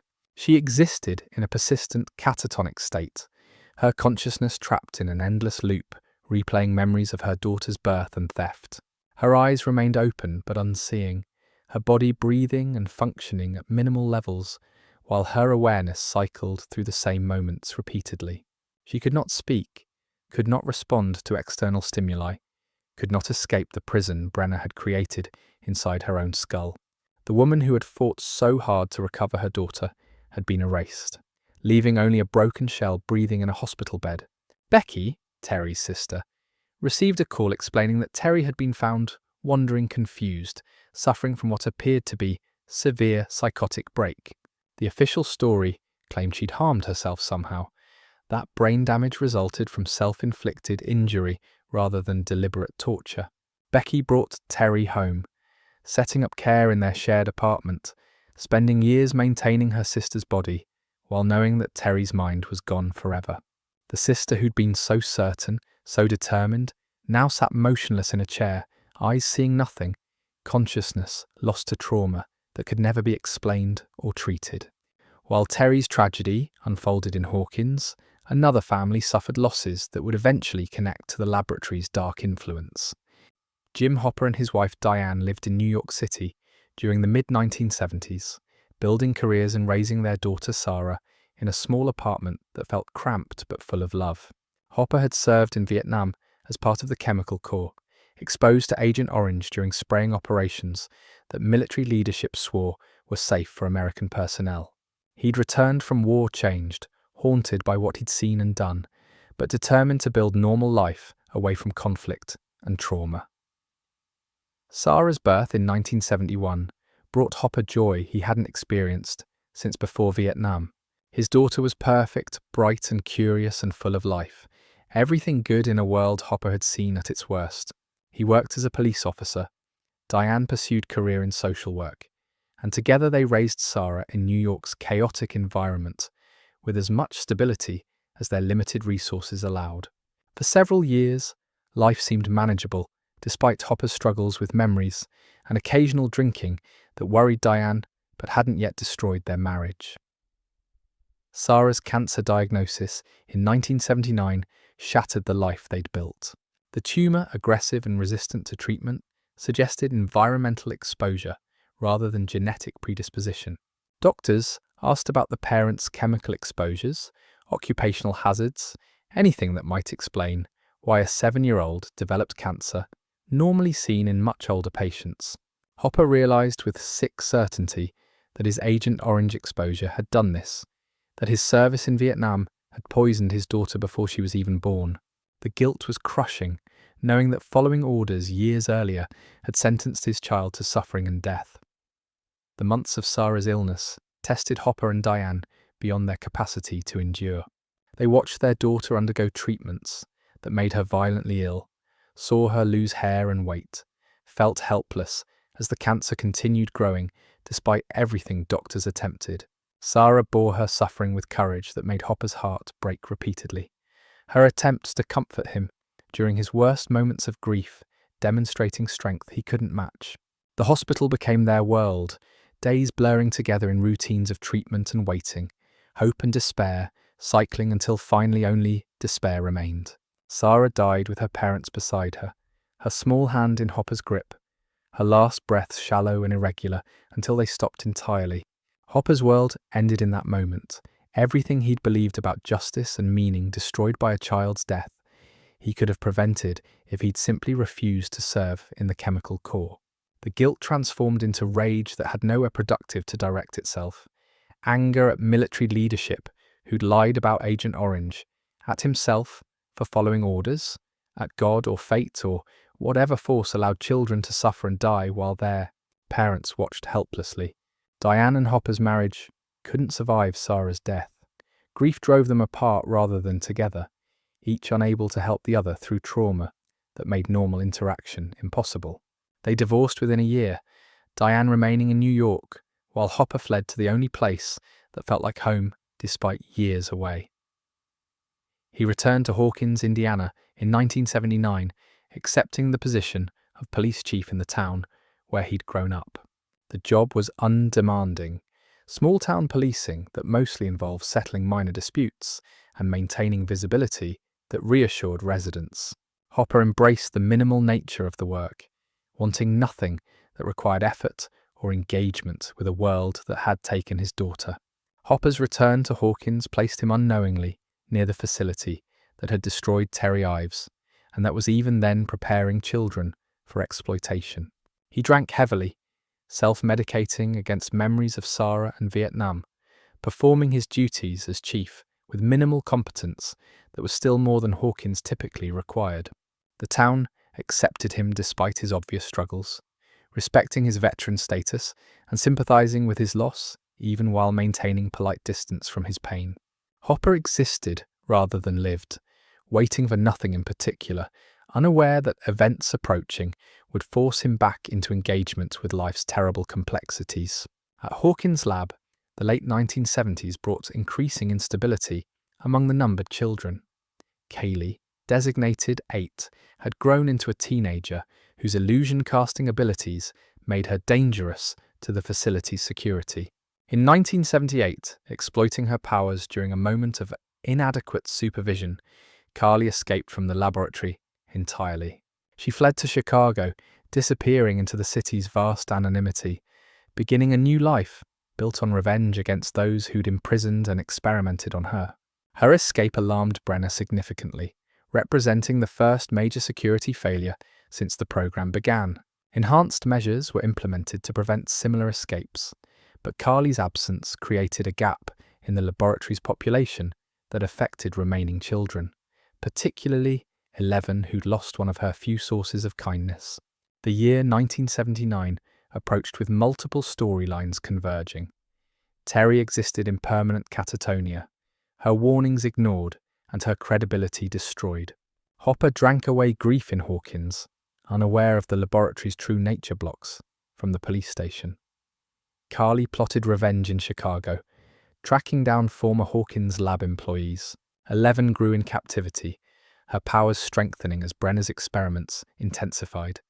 And Henry Creel, suppressed but not defeated, waited in his orderly disguise for opportunity to reclaim the freedom and power he'd lost. September 1979 would bring these separate threads together in catastrophe that would open the first door between dimensions. September 8, 1979 began as an ordinary day at Hawkins National Laboratory. Morning drills, power testing, the controlled routines that had governed the children's lives for years, unfolded with familiar precision. Breakfast occurred at 7 o'clock, children eating in supervised silence before proceeding to their first testing sessions.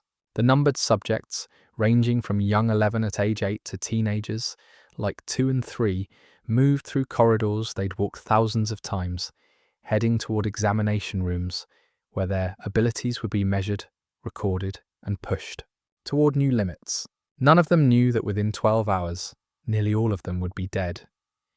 11's morning sessions focused on remote viewing, Brenner's current obsession.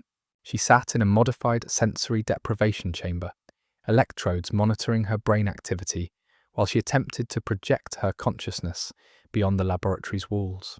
The technique exhausted her profoundly, each session leaving her drained and disoriented.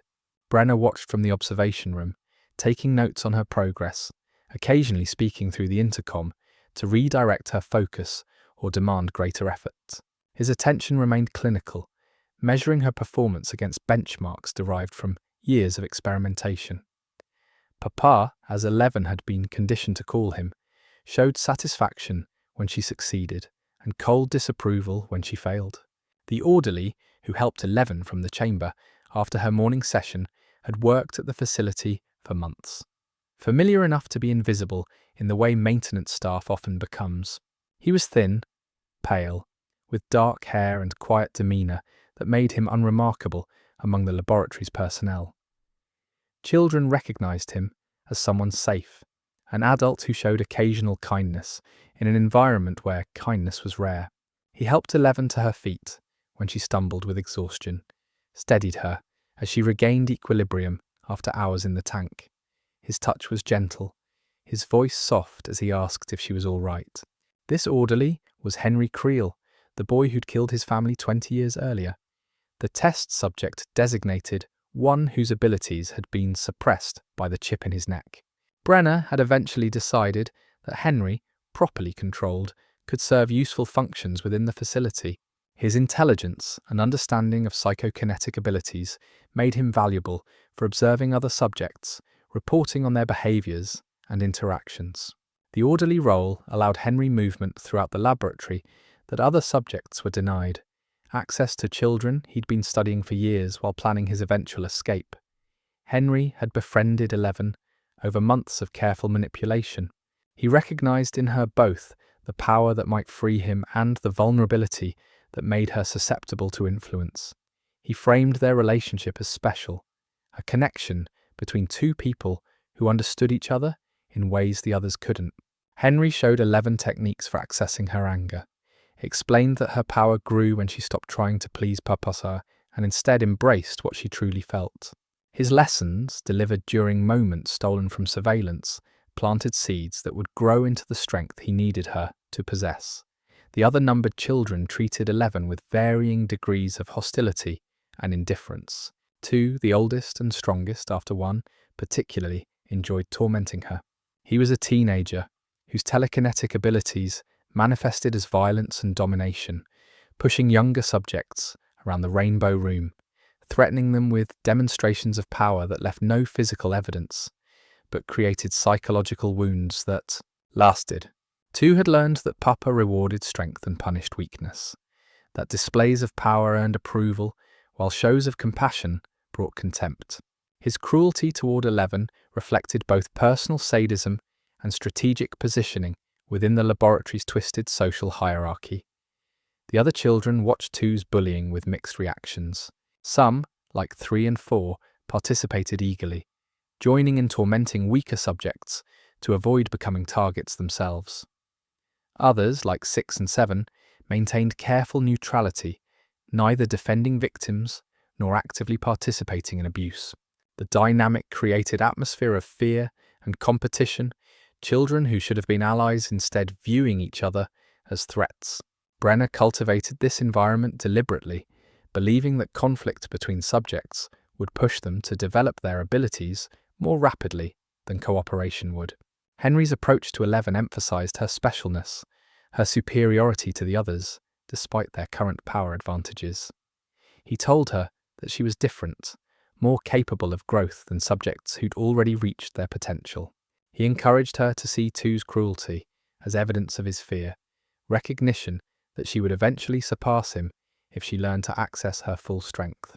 These conversations occurred in corridors, during brief moments between testing sessions, in bathroom facilities where surveillance was minimal, anywhere Henry could speak to Eleven without other staff overhearing his manipulation. The critical moment in Henry's plan came during an incident in the Rainbow Room on September 7th, one day before the massacre. Two had escalated his harassment of Eleven beyond previous levels, using his abilities to choke her while other children watched. Papa had witnessed the attack but hadn't intervened, studying the interaction with clinical interest rather than protective concern. Eleven, terrified and helpless, had experienced something in that moment, a surge of rage so intense that her abilities had manifested despite exhaustion and fear. She'd thrown Two across the room telekinetically, with force that left him injured and shocked. Papa's reaction to Eleven's display of power had been complex, satisfaction at evidence of her growing abilities mixed with concern about loss of control. He'd separated Eleven from other children for the remainder of the day, placing her in isolation that was officially punishment but actually protection. Henry had visited her during isolation, speaking through the locked door, telling her that what she'd felt was right, that her anger was power waiting to be used. He'd planted the suggestion that Papa controlled her through fear, that the chip in his own neck prevented him from helping her directly, that she could change everything if she was brave enough. September 8th's afternoon brought Henry's plan to fruition. He requested Eleven's presence for what he claimed were routine medical checks, escort duty that required moving her through sections of the laboratory usually off-limits to subjects. They walked together through corridors that grew progressively more isolated, away from areas where other staff might observe them. Henry spoke to Eleven quietly, telling her that he wanted to show her something important, something that would help her understand what she truly was and what she could become.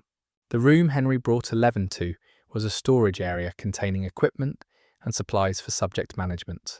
Most significantly, it contained documentation of Henry's own history at the facility, records he'd located through careful exploration during years of working as an orderly.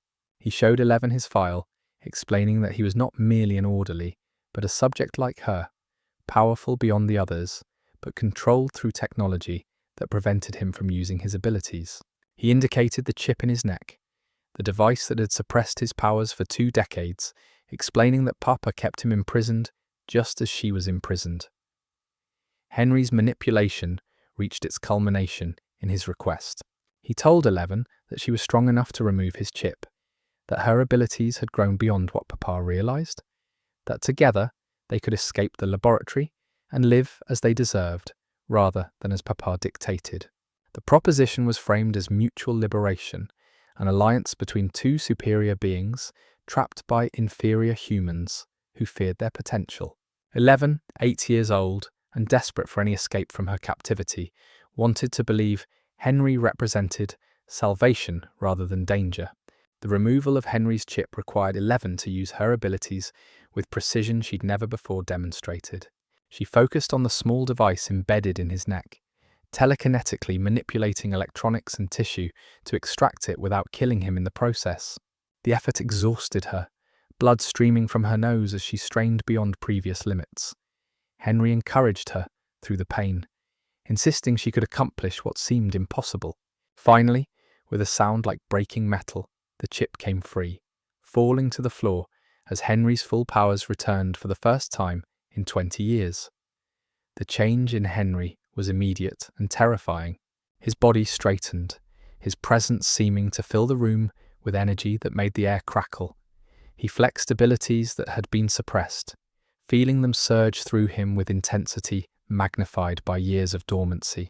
11 watched with growing unease as Henry's expression shifted from gratitude to something darker, a satisfaction that suggested his promises about mutual escape had been lies designed to manipulate her into freeing him.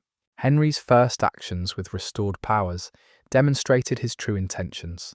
He moved through the laboratory with purpose that had nothing to do with escape and everything to do with revenge.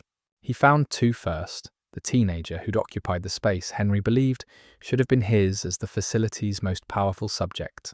The murder was slow, Henry using his abilities to crush bones individually, to inflict maximum suffering, while two screamed for help that didn't come. Other children heard the screams. Staff members began responding to the disturbance, but Henry was faster and stronger than any opposition they could mount. The massacre proceeded with systematic efficiency through the facility's residential wing. 3 and 4 died together, their combined abilities insufficient against Henry's overwhelming power. 5 through 7 attempted fleeing, but Henry pursued them through corridors that became abattoirs, their bodies broken and discarded like the animals Henry had tortured in his childhood. 9 and 10 tried fighting back, demonstrating courage that meant nothing against Henry's decades of suppressed rage, finally unleashed. Each death occurred with brutal creativity, Henry exploring different methods of killing, testing limits of his abilities while eliminated anyone who might pose future threat. Staff members who attempted intervention died as quickly as the children. Henry ripped through Brenner's security personnel with contempt, tearing apart trained soldiers using powers they couldn't defend against or comprehend. Scientists cowered in laboratories as Henry moved past, his focus on the numbered subjects rather than ordinary humans who'd merely worked at the facility. The laboratory's alarm systems wailed uselessly, automated responses inadequate for catastrophe, unfolding beyond anything security protocols had anticipated. 11 witnessed some of the carnage before understanding what was happening. She saw bodies in corridors, heard screams echoing through ventilation systems, recognized that Henry's liberation hadn't brought freedom but slaughter. 12 through 18 died in the Rainbow Room, where they'd gathered for afternoon recreation. Henry killing them en masse with demonstration of power that left blood splattered across the cheerful murals. 11 found their bodies arranged almost artistically, Henry's contempt for these weaker subjects evident in how casually he'd destroyed them. The confrontation between 11 and Henry occurred in the Rainbow Room surrounded by the corpses of her fellow subjects. Henry explained his philosophy calmly, speaking about human weakness and the superiority of those with power. He described his vision of a world remade, cleansed of ordinary humans whose small concerns and limited capabilities held back evolution. He told 11 that she could join him in creating this world, that together they represented the future while everyone else deserved extinction. His voice carried conviction that would have been inspiring if directed toward literally any other purpose. 11 refused. Despite her youth, despite manipulation and isolation that had defined her existence, something in her recognized the fundamental evil of Henry's vision.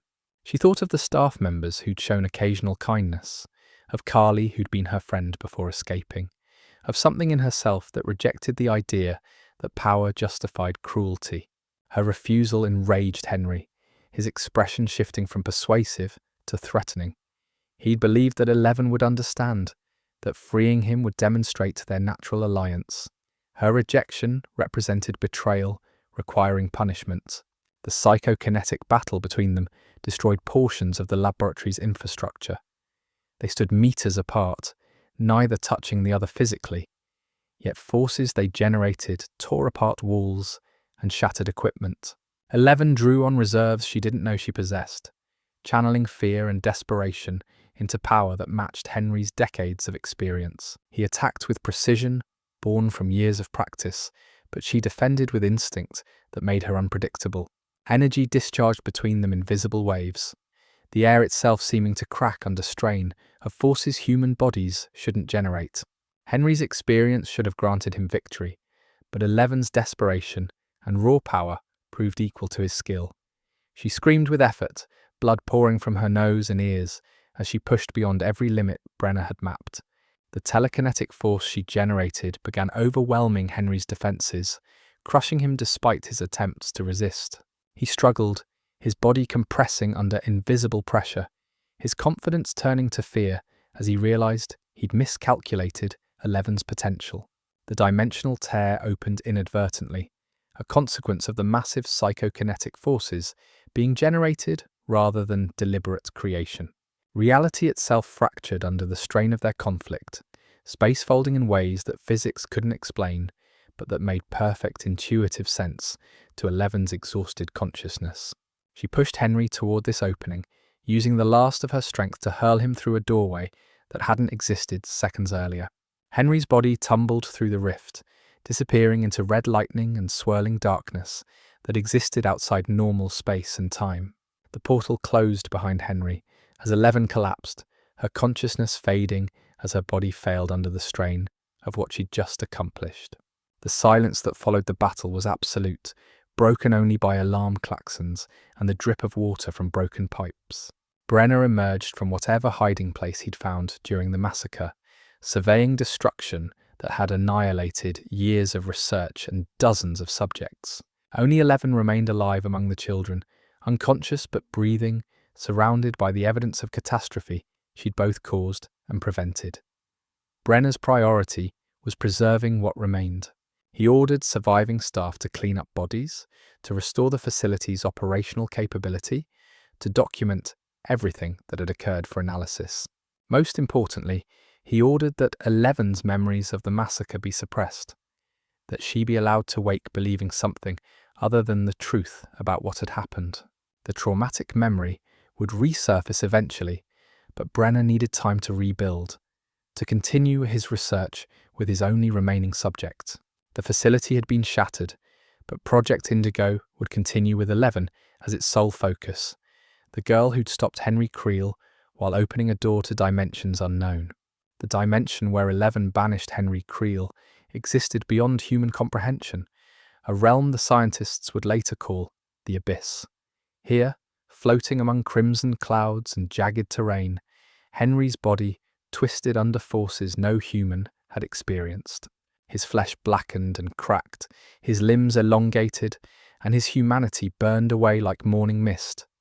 The transformation occurred over hours or days, time itself flowing differently in this space where physics obeyed rules foreign to Earth's reality. Henry screamed during the early stages, pain overwhelming even his considerable tolerance for suffering. Then the screaming stopped as his vocal cords reformed, as his consciousness adapted to existence in a realm that should have killed him instantly. The Abyss bore no resemblance to Earth's natural environments. Massive rock formations floated in Kong, defying gravity, their surfaces sharp and crystalline rather than weathered by wind or water. The sky, if it could be called that, roiled with storms that produced red lightning but no rain, energy discharges that illuminated landscapes of impossible geometry. Canyons descended into darkness that seemed absolute, while peaks rose toward nothing recognizable as sky or ceiling. The very air tasted of metal and electricity, burning in lungs that struggled to process atmosphere designed for beings unlike humans. Henry's physical transformation progressed as his body adapted to survive in this hostile environment. His skin hardened into something resembling leather, blackened and cracked in patterns that suggested severe burning. His fingers elongated into claws capable of gripping the crystalline surfaces he encountered. His face restructured itself, bone pushing through skin in ways that obliterated any remaining human appearance. The boy who'd killed his family, the test subject who'd massacred Hawkins' lab, ceased existing as recognizable human entity. What emerged from this transformation would eventually be called Vecna, a name given by children who'd never met Henry Creel but would suffer his revenge nonetheless. During the transformation's worst moments, when pain threatened to fragment his consciousness entirely, Henry encountered something in the Abyss that possessed awareness and intelligence. A swirling mass of black particles moved through the crimson atmosphere, approaching Henry with what might have been curiosity or hunger. The entity, if it could be called such, seemed to exist as pure consciousness distributed across countless individual particles, each one connected to the whole, through means Henry couldn't comprehend but instinctively recognized as similar to his own psychokinetic abilities. The entity spoke to Henry, not through sound but through thoughts that appeared directly in his mind. Its first words came in Alice's voice, his dead sister, speaking from beyond the grave, asking why he'd killed her. Henry's consciousness reeled, uncertain whether the entity was reading his memories or whether Alice's ghost somehow existed in this dimension. The voice shifted to his mother Virginia, pleading for her son to return to humanity, to reject the darkness consuming him. Then Victor's voice, broken and confused, asking what terrible force had destroyed his family. Finally, the entity settled on Dr. Brenner's voice, clinical and measuring, the tone Henry associated with evaluation and control. The entity claimed it wanted to study Henry, that he represented the most magnificent thing it had encountered in existence, spanning epochs beyond human measurement. It spoke of observing countless creatures, beings that lived and died in the abyss without understanding their own nature. Henry was different, possessing consciousness and power that made him unique, worthy of attention that the entity rarely granted. Whether these claims represented truth or manipulation, designed to make Henry more receptive to the entity's influence, remained unclear even to Henry's considerable intelligence. The abyss Henry discovered through exploration contained native life forms evolved or created for this harsh environment. Demogorgons roamed the landscape, predatory creatures with flower-like heads that opened to reveal concentric circles of teeth. These beings hunted among the floating rocks, feeding on smaller creatures Henry glimpsed but couldn't categorize. The Demogorgons moved with purpose that suggested intelligence, but their consciousness seemed limited to basic survival drives rather than the sophisticated awareness Henry possessed. They were tools waiting for someone capable of wielding them. The entity encouraged Henry to exert control over the Demogorgons, suggesting that his psychokinetic abilities could penetrate their primitive consciousness and impose his will. Henry attempted this cautiously at first, uncertain whether creatures adapted to the abyss would respond to techniques he'd developed on Earth. His first attempts produced limited results, the Demogorgons resisting his mental intrusion with instinctive defenses their evolution had developed.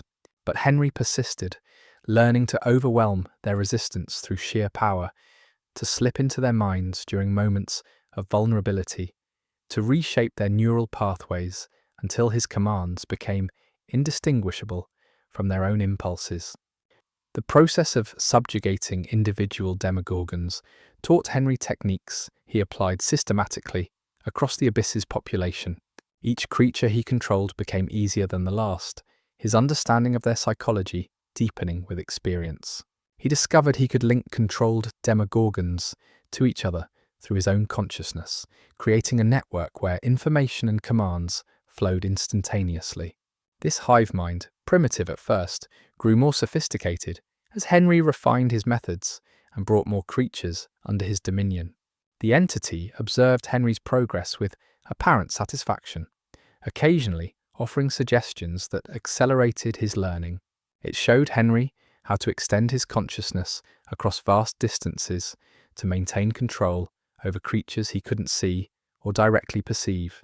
It demonstrated methods for reinforcing connections that might otherwise decay over time. Whether the entity taught these techniques from benevolence or served its own agenda through Henry's empowerment remained ambiguous. Henry suspected the latter, but accepted the lessons regardless, recognizing value even in education provided by potential enemy. The relationship between Henry and the entity grew increasingly complex as years passed in the abyss. Henry attempted repeatedly to seize full control over the entity itself, to dominate the particle cloud as he dominated the Demogorgons. These attempts produced violent resistance, the entity fighting back with force that matched Henry's considerable power. During these psychic conflicts, the entity would force Henry to relive traumatic memories, showing him his family's deaths, his years imprisoned at Hawkins' lab, his ultimate defeat at Eleven's hands. The psychological torture was exquisite, precisely calculated to cause maximum suffering. Yet Henry couldn't definitively defeat the entity, nor could the entity entirely control Henry. They existed in uneasy balance, each possessing capabilities the other lacked, each able to inflict suffering, but not ultimate victory. Over time, this conflict evolved into something approaching partnership, though neither would have described it thus. They influenced each other, Henry's consciousness affecting the entity's behavior, while the entity's nature reshaped Henry's understanding of power and control. Henry's transformation of the entity represented his most significant creative act in the abyss. The particle cloud, while sentient, lacked defined form beyond its swirling mass. Henry decided to impose structure, to shape the entity into something that reflected his own aesthetics and philosophy. He drew upon childhood memories of the black widow spiders he'd studied obsessively, creatures whose predatory efficiency and lethal capability had always appealed to his sensibilities. Using his psychokinetic abilities, Henry began molding the entity's particles into a specific configuration. The process required months, or possibly years, time measurement being impossible in the abyss's distorted reality. Henry worked methodically, positioning particles with precision that would have been impossible for anyone lacking his unique combination of power and obsessive focus.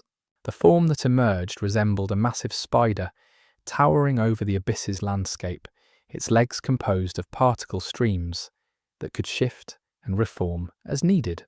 The design was elegant in its horror, a perfect fusion of biological inspiration and supernatural capability.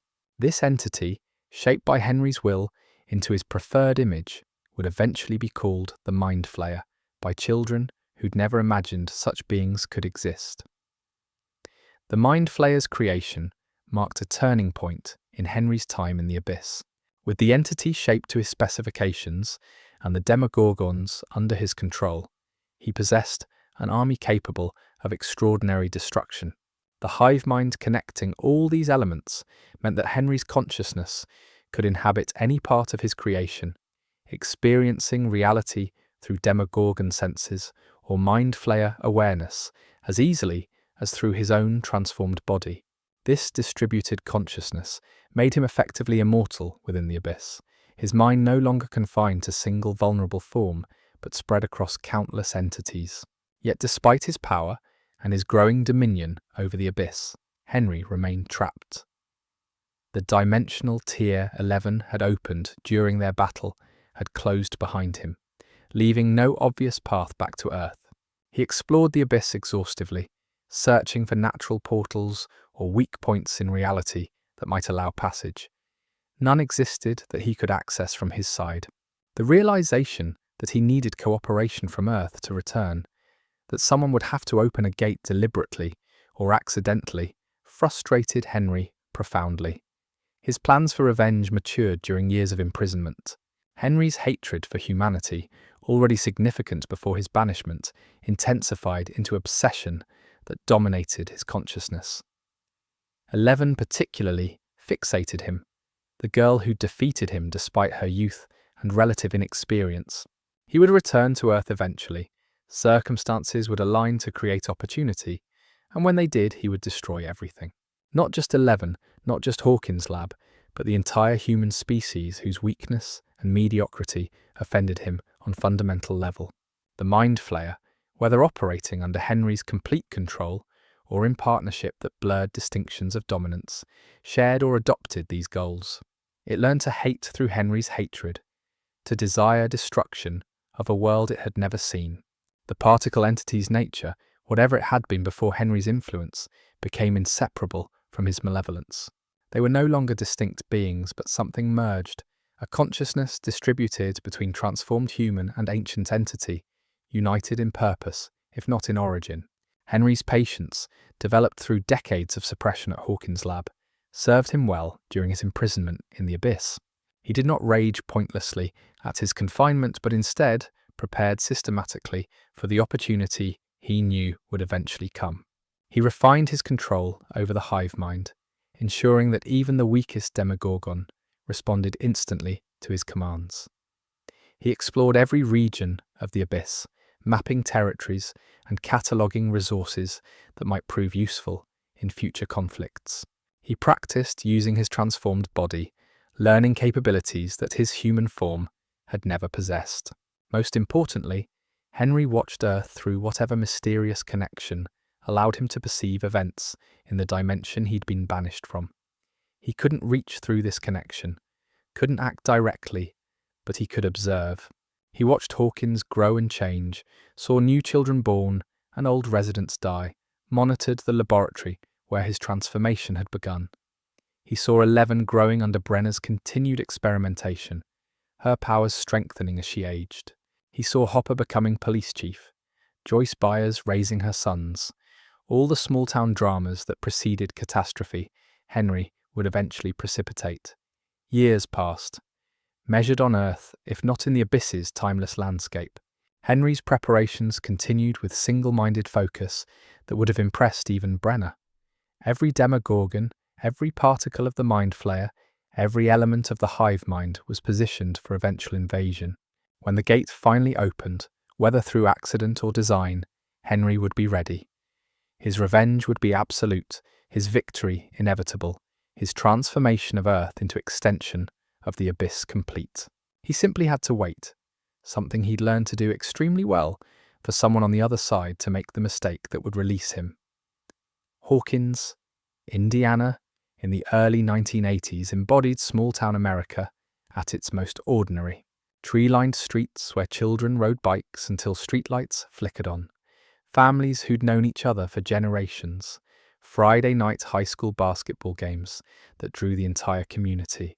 Beneath this normalcy, laboratory secrets festered, but most residents lived happily ignorant.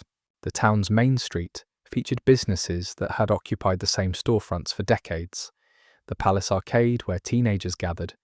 Melvald's General Store, where Joyce Byers worked long shifts.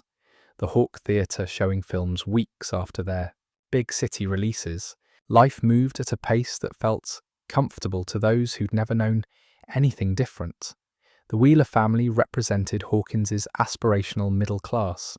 Ted and Karen Wheeler owned a comfortable home in one of the town's newer subdivisions, raising their children, Nancy and Mike, in an environment that prioritized stability and respectability.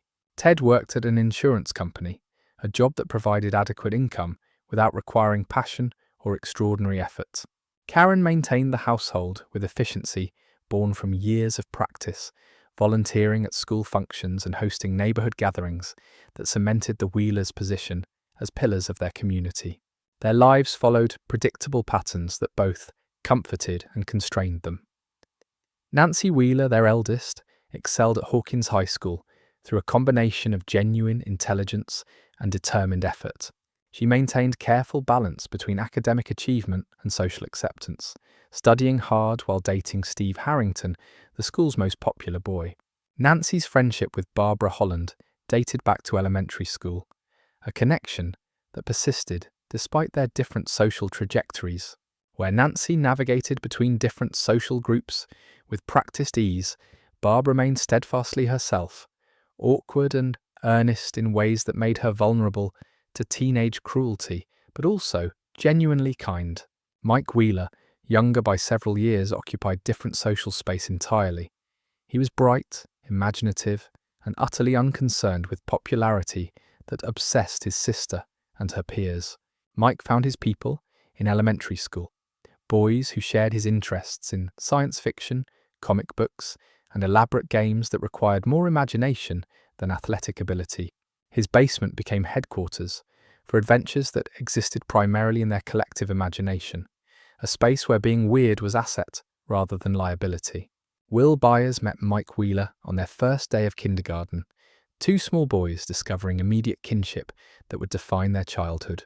Will was quiet, artistic, sensitive in ways that sometimes worried his mother, but that Mike recognized as strength rather than weakness. They bonded over shared love of drawing, storytelling, and playing games that allowed them to be heroes in worlds more exciting than Hawkins. Their friendship anchored both boys through elementary years, that could be difficult for children who didn't fit conventional molds. Lucas Sinclair joined their friendship through geographic convenience that evolved into genuine affection. He lived on Mike Street, making him available for after-school adventures and weekend games. Lucas brought practical intelligence to their group, asking questions about logistics and feasibility that grounded their wilder imaginative flights. He was confident, sometimes confrontational, always loyal to friends even when disagreeing with their decisions. His family, the Sinclairs, represented Hawkins's small but stable black middle class, his parents working professional jobs and maintaining household that valued education and achievements. Dustin Henderson completed what they called the Party, a name taken from their Dungeons and Dragons campaigns that reflected how they saw themselves. Dustin moved to Hawkins in 3rd grade, arriving from somewhere distant with unusual name, distinctive lisp from cleidocranial dysplasia, and enthusiasm that overcame initial social awkwardness. His intelligence manifested differently from the others, less interested in stories and art, more fascinated by science and how things worked. He brought practical knowledge about radios, electronics, and scientific principles that would prove surprisingly useful in situations none of them could have anticipated. Their shared obsession with Dungeons and Dragons shaped how they understood the world and their place in it. Mike served as dungeon master, creating elaborate campaigns that wove together elements from fantasy novels, science fiction films, and their own imaginations. They gathered around the Wheeler basement table for sessions that lasted hours, arguing over rules, celebrating victories, mourning character deaths with emotion that seemed excessive to adults who didn't understand the game's appeal. These sessions taught them collaboration, strategic thinking, and comfort with complexity that formal education couldn't provide. Joyce Byers worked at Melvald's General Store, a job that paid barely enough to support her 2 sons despite long hours and occasional extra shifts. Her marriage to Lonnie had ended years earlier, his departure bringing relief despite financial hardship it created. Joyce managed through determination and love for Will and Jonathan that motivated her through exhaustion and worry. She decorated their small house with string lights at Christmas even when money was tight, made Jonathan's favourite meals despite food budget constraints, encouraged Will's artistic interests with supplies she could barely afford. Her life was hard but purposeful, every struggle justified by her son's well-being. Jonathan Byers, several years older than Will, served as second parent more than typical teenage brother. He worked part-time jobs to help with expenses, walked Will to school when Joyce worked early shifts, defended his brother from bullies with quiet intensity that discouraged most confrontations. Jonathan's passion for photography provided creative outlet and potential career path, his camera capturing moments that revealed Hawkins's character beneath its ordinary surface. He existed on high school's social margins by choice, having learned that popularity required compromises he wasn't willing to make. Jim Hopper's role as Hawkins' chief of police involved minimal actual policing. He responded to noise complaints, settled disputes between neighbours, investigated petty thefts that usually resolved themselves. The job's undemanding nature suited his current state, alcoholism and depression making him unreliable for anything requiring sustained effort or emotional engagement. Hopper's officers, particularly Deputy Callahan and Officer Powell, handled most day-to-day work, while Hopper maintained presence that reassured residents without accomplishing much of substance. The town accepted his limitations, viewing them as temporary consequences of grief that he had eventually overcome. Hopper's cabin in the woods reflected his isolation and minimal investment in normal life. Sparsely furnished, often messy, stocked with beer and cigarettes more reliably than food, it served as a place to sleep and drink, rather than actual home. He avoided social situations that might require emotional availability, maintained distant politeness with most residents, and generally lived as someone waiting for something without knowing what. Sarah's death haunted every moment, her absence a wound that refused healing, despite years passing. Vietnam added layers of trauma he couldn't discuss, memories of violence and Agent Orange's invisible poison that had killed his daughter before she was born. Steve Harrington's popularity at Hawkins High School rested on conventional attractiveness, athletic ability, and family wealth that afforded him advantages other students lacked. He dated Nancy Wheeler with genuine affection that confused him, feelings deeper than he'd experienced with previous girlfriends. Steve's parents were often absent, business trips and social obligations leaving him alone in their large house, freedom that seemed enviable to peers, but left Steve lonely in ways he couldn't articulate. Beneath his confident exterior existed uncertainty about who he was beyond his social role, questions he'd only begin answering when circumstances forced growth beyond comfortable superficiality. The Sinclair family provided stability that Lucas sometimes took for granted. His parents both worked professional jobs, his father in engineering, his mother as a teacher. They maintained a household that valued education, achievement, and dignity despite racial discrimination that persisted in Hawkins despite civil rights progress. Lucas's younger sister, Erica, was spoiled in ways that annoyed him, but also reflected their parents' determination to give their children every advantage. The Sinclairs represented success through education and hard work, proving possibilities that still required exceptional effort for black families to achieve. Behind all this normal life, Hawkins' lab continued its work with 11. The massacre's aftermath had been thoroughly covered up, bodies disposed of, families of dead subjects told various lies, physical damage repaired. Brenner resumed experimentation with renewed focus. 11 now, his sole subject, and therefore recipient of all his attention. Her powers had grown dramatically through the trauma of fighting Henry, capabilities that Brenner pushed her to develop through increasingly ambitious tests. The sensory deprivation tank became her second home, hours spent floating in darkness, while Brenner demanded she reach farther, see more, touch minds across greater distances. Brenner's latest obsession involved remote viewing of Soviet military installations. Cold War tensions remained high in the early 1980s, Reagan's presidency bringing renewed confrontation with the Soviet Union. Intelligence agencies sought any advantage, and Brenner promised that 11 could provide espionage capabilities impossible through conventional means. She could see into Soviet facilities, observe their activities, potentially even affect their equipment through telekinesis.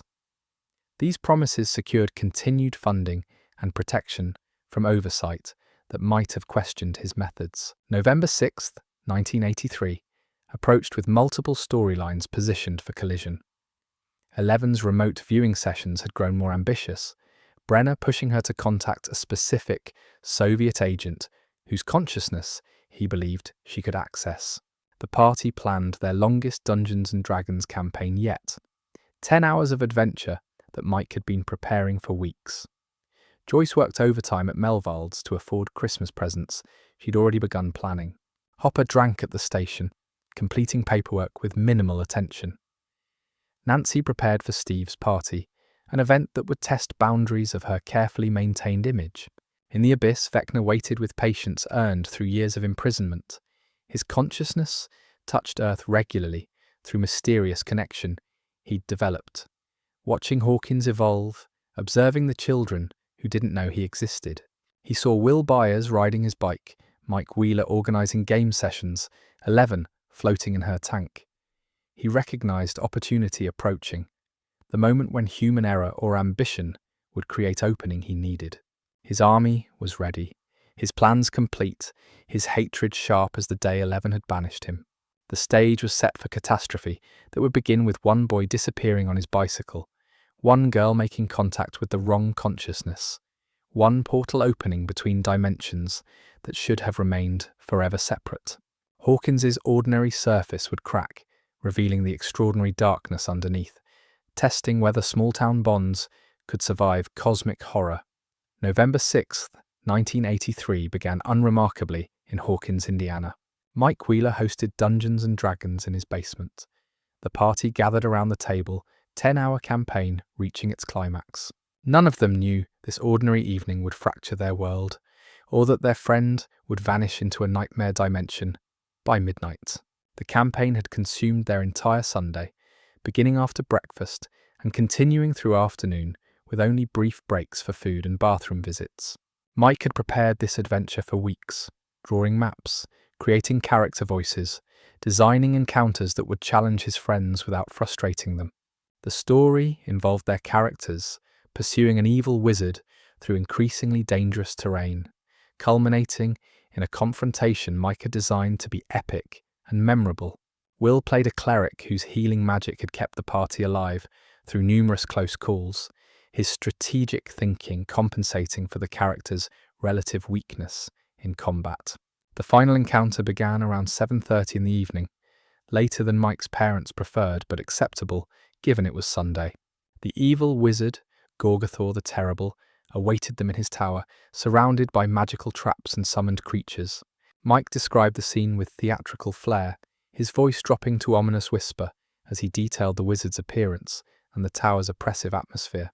The party rolled initiative, determining the order in which they'd act, strategies formulated through rapid consultation that combined rules, knowledge with creative problem-solving. The battle progressed through multiple rounds, dice determining outcomes that could mean character death or heroic victory. Lucas's ranger landed critical hits that dealt massive damage. Dustin's dwarf warrior absorbed attacks that would have killed squishier characters. Will's cleric provided healing at crucial moments, keeping the party functional despite accumulated wounds. Mike described each round with enthusiasm that made the imaginary combat feel visceral, his investment in the story elevating everyone's engagement. They were winning, gradually overwhelming Gorgothor despite his powerful spells and summoned allies. Then Will rolled poorly on a crucial saving throw. Mike consulted his notes, announced that Gorgothor had cast a spell that killed Will's cleric instantly. No possibility of resurrection. The table erupted in protest, arguing that this was unfair, that Will hadn't been given proper warning about the spell's danger. Mike held firm on his ruling, insisting that Dungeons and Dragons involved real risks, that character death made victories meaningful. Will took the outcome with better grace than his friends, shrugging and saying it had been a good campaign anyway. But disappointment was visible in his expression. The fun of the evening ended by arbitrary death. Joyce called from upstairs, her voice carrying down to the basement, that it was past 8, that Will needed to head home. Mike's mother added that all the boys should leave, that it was a school night despite being Sunday. The party packed up reluctantly, gathering dice and character sheets, already discussing when they could play again. Will's cleric might be dead, but they'd create a new character, continue adventures that their imaginations made real. They filed upstairs, said goodbyes to Mrs. Wheeler, retrieved bikes from the garage. The night was cold and clear, November darkness arriving early, streetlights creating pools of illumination along otherwise shadowy roads. Lucas and Dustin lived in different directions from Will, the three friends separating at the first intersection, with promises to see each other tomorrow at school. Will rode alone toward his house, pedaling through neighborhoods that felt safe because he'd known them his entire life. His bike light cut through darkness, illuminating pavement and the edge of the road where gravel gave way to grass. He thought about the campaign, his character's death, whether Mike would allow him to create someone more powerful for next time. At Hawkins' lab simultaneously, events unfolded that would make Will's bike ride the last normal moment of his childhood. 11 floated in the sensory deprivation tank, electrodes monitoring her brain activity. Darkness absolute, except for the occasional flash of light Brenner used to indicate she should adjust her focus. She'd been in the tank for hours, exhaustion making concentration difficult, but Brenner insisted she continue. His voice came through speakers, instructing her to search for a specific target, a Soviet agent whose consciousness she'd touched briefly during previous sessions. 11 tried to comply, projecting her awareness beyond the laboratory, searching through the psychic noise for the consciousness Brenner described. Instead of the Soviet agent, 11 encountered something entirely different, a presence that registered as alien, predatory, aware of her presence immediately, despite the vast distance that should have prevented contact. The entity's consciousness was fundamentally unlike human minds she'd touched before, organized according to logic she didn't understand, motivated by drives that had nothing to do with human concerns. 11 should have withdrawn immediately, should have told Papa that something was wrong. But exhaustion and Brenner's pressure made her continue, reaching toward this strange consciousness to understand what it was. The Demogorgon existed in the abyss, prowling among floating rocks, hunting for prey through senses that didn't include vision, but that perceived reality through sound and scent, and methods humans lacked terminology to describe. Vecna's consciousness inhabited the creature as it inhabited all members of the hive mind, present but not controlling every action unless specific situations required direct intervention. The Demogorgon felt 11's psychic touch as invasion, foreign presence penetrating its mind without permission. Its response was immediate and violent, attacking the connection 11 had established, using that connection to locate her physical position across dimensional boundaries. 11 screamed in the tank, overwhelmed by the Demogorgon's hostile response, her consciousness recoiling from contact that felt like burning, but the damage was done. The connection she'd established, amplified by the tank's technology and her own formidable abilities, created strain on dimensional barriers that were never meant to be tested this way. Reality fractured at Hawkins' lab, a tear opening in the wall of the room where 11's tank was housed. The portal started small, crack in space no wider than a finger, but the abyss pressed against this weakness, with pressure built across dimensions. The crack widened, red light and crimson atmosphere spilling through, energy discharge that shorted out electronics and made the air taste of metal and ozone. Brenner watched from the observation room with mixture of horror and fascination. He'd theorized about other dimensions, had read classified reports about theoretical parallel spaces, but this was the first time his experiments had produced tangible evidence of such places' existence. The portal represented unprecedented breakthrough in physics and metaphysics both, opening possibilities for research that made previous MK Ultra work seem primitive. His scientific excitement overrode any concern about danger this dimensional tear might represent. He ordered staff to document everything, to begin measuring the portal's properties, to prepare for controlled exploration of whatever lay beyond. The Demogorgon required no such preparation. It moved through the portal within minutes of the tear widening sufficiently to permit passage, emerging into Hawkins' lab's corridors with purpose that suggested intelligence directing its actions. The creature was tall, perhaps 7 feet when standing upright, its body vaguely humanoid, but clearly non-human in proportion and movement. Its head was the most disturbing feature, appearing almost normal until the face opened like a flower, revealing concentric circles of teeth surrounding a throat that seemed impossibly deep. The Demogorgon oriented itself through senses humans didn't possess, detecting prey through methods that made hiding nearly impossible. Staff members fled the creature's advance, some making it to secured areas, others caught in corridors without adequate escape routes. The Demogorgon killed with efficiency, suggesting it was more than simple predator. Its actions coordinated in ways that implied strategic thinking.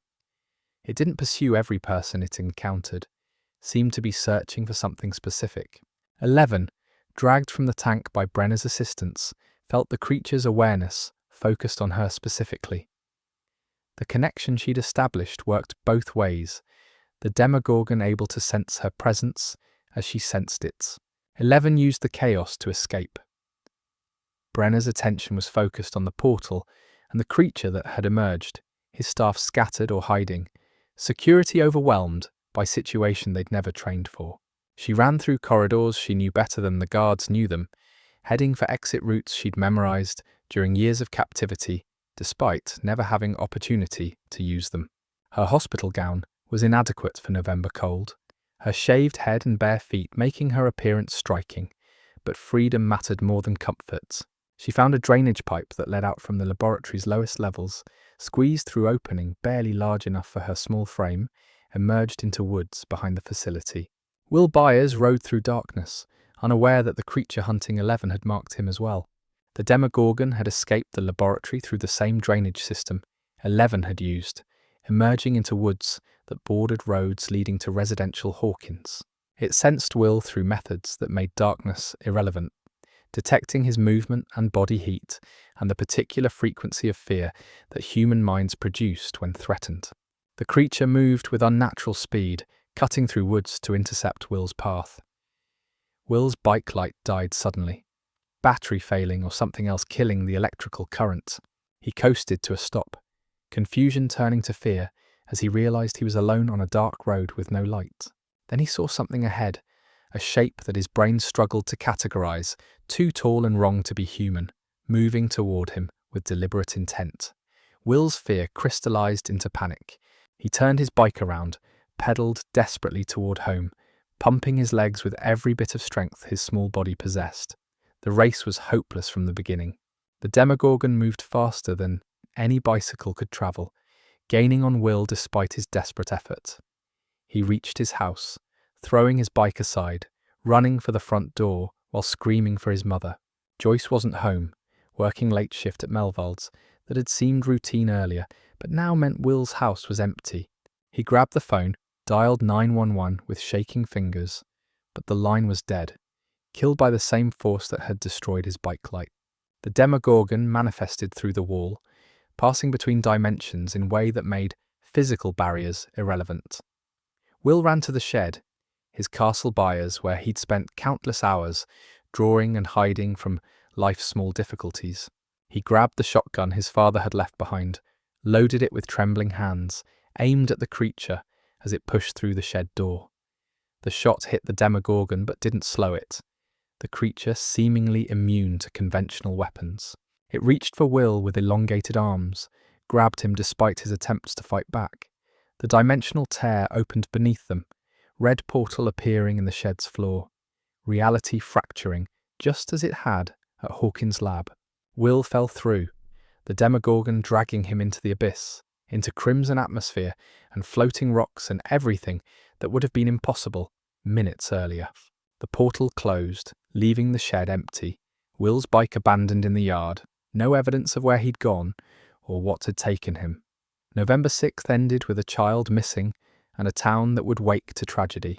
The morning of November 7th, 1983, dawned cold and grey over Hawkins. Joyce Byers' desperate calls to police began before sunrise, her son's empty bed and abandoned bike near Mirkwood, sending ripples of panic through the small town. Chief Hopper, roused from alcohol-induced sleep, found himself confronting a mystery that would force him back to life. Joyce's voice on the phone carried an edge that cut through Hopper's hangover immediately. She wasn't hysterical, not yet, but the controlled panic of a mother who knew something was terribly wrong came through every word. Will hadn't come home from Mike Wheeler's house. His bike was found by the road near the woods, and Joyce had been searching for hours without finding any trace of him. Hopper's first instinct was dismissal, the standard assumption that kids sometimes stayed out too late, that Will had probably slept at a friend's house without calling home.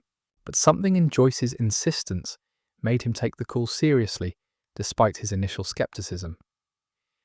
Hopper arrived at the Byers' house within 30 minutes, finding Joyce in a state beyond ordinary worry. She'd already called everyone she could think of, had driven around searching, had checked with neighbours and Will's friends. Jonathan had returned from his own search of the woods, finding nothing. The bike's location bothered Hopper more than he wanted to admit. Mirkwood, as the kids called it, was a stretch of road through heavy woods, dark even during daytime, isolated enough that someone could disappear without witnesses. The bike itself showed no signs of accident or struggle, simply abandoned as if Will had left it deliberately. The search began in earnest by mid-morning, volunteers gathering at the police station, before spreading out across areas where a 12-year-old boy might go. Hopper organised search parties with efficiency that surprised people who'd seen him merely going through motions for years. Something about the case engaged him. Perhaps memories of Sarah reminding him what losing a child meant. Perhaps recognition that Joyce's fear was legitimate rather than parental overreaction. Callahan and Powell coordinated volunteers, while Hopper focused on interviewing people who'd seen Will last. Mike Wheeler's interview revealed the timeline of Will's departure and the route he would have taken home.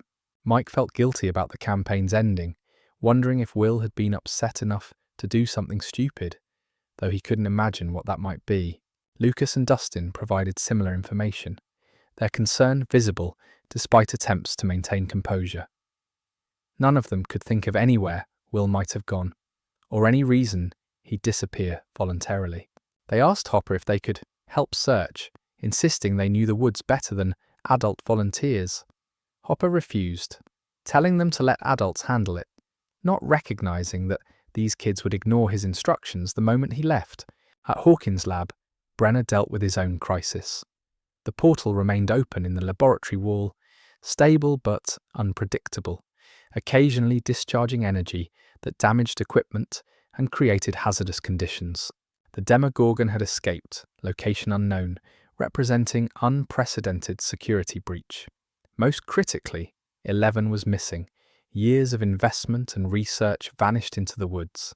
Brenner's priorities were clear: recover 11, contain the Demogorgon, and above all maintain secrecy about what had occurred. He mobilized resources that went far beyond local police capabilities, teams of agents searching for 11 with technology and methods unavailable to Hopper's volunteers. The party's independent search began that evening after school, Mike, Lucas, and Dustin riding their bikes into the woods with flashlights and walkie-talkies.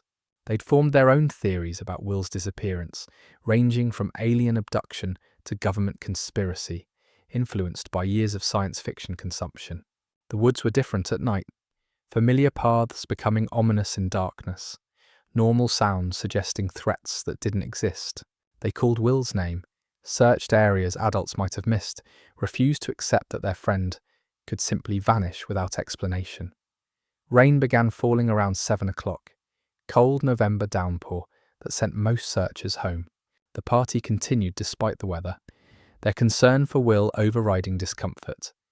They'd split up to cover more ground, maintaining contact through walkie-talkies, when Mike encountered something that wasn't Will but was equally unexpected.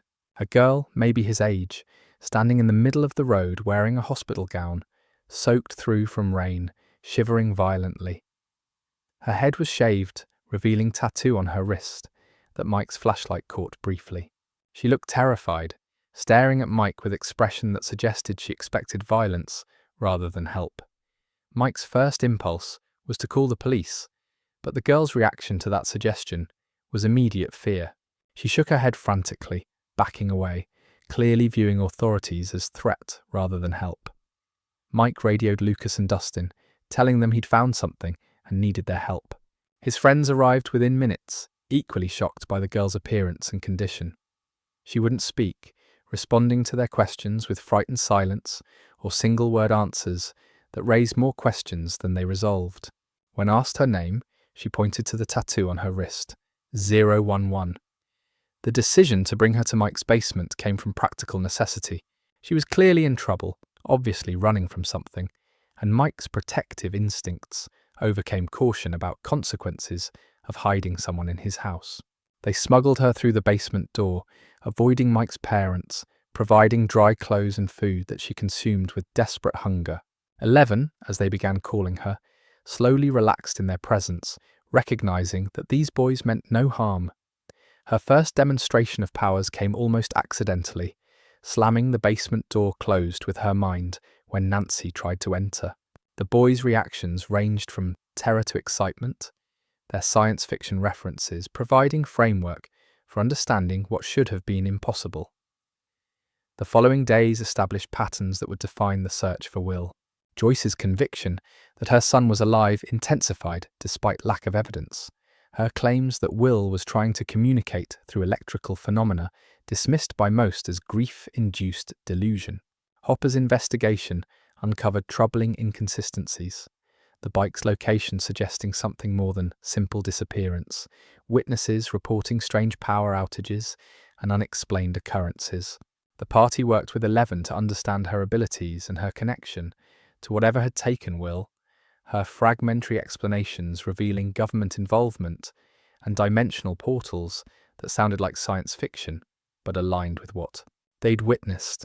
Barbara Holland's disappearance at Steve Harrington's party on November 8th added another layer of mystery. Nancy had invited Barb reluctantly, pressure from Steve making her include her friend in plans that Barb clearly didn't want to participate in.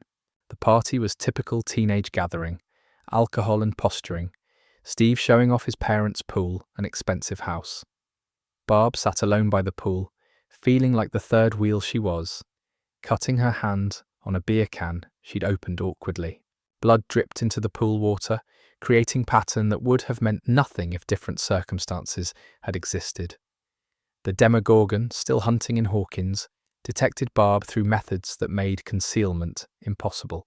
Blood called to it particularly, biological signature that registered across dimensional barriers. The creature emerged from the pool itself, reality tearing to allow its passage, grabbing Barb before she could scream effectively. The portal closed immediately, leaving no trace except disturbed pool water that settled quickly. No one noticed their absence initially.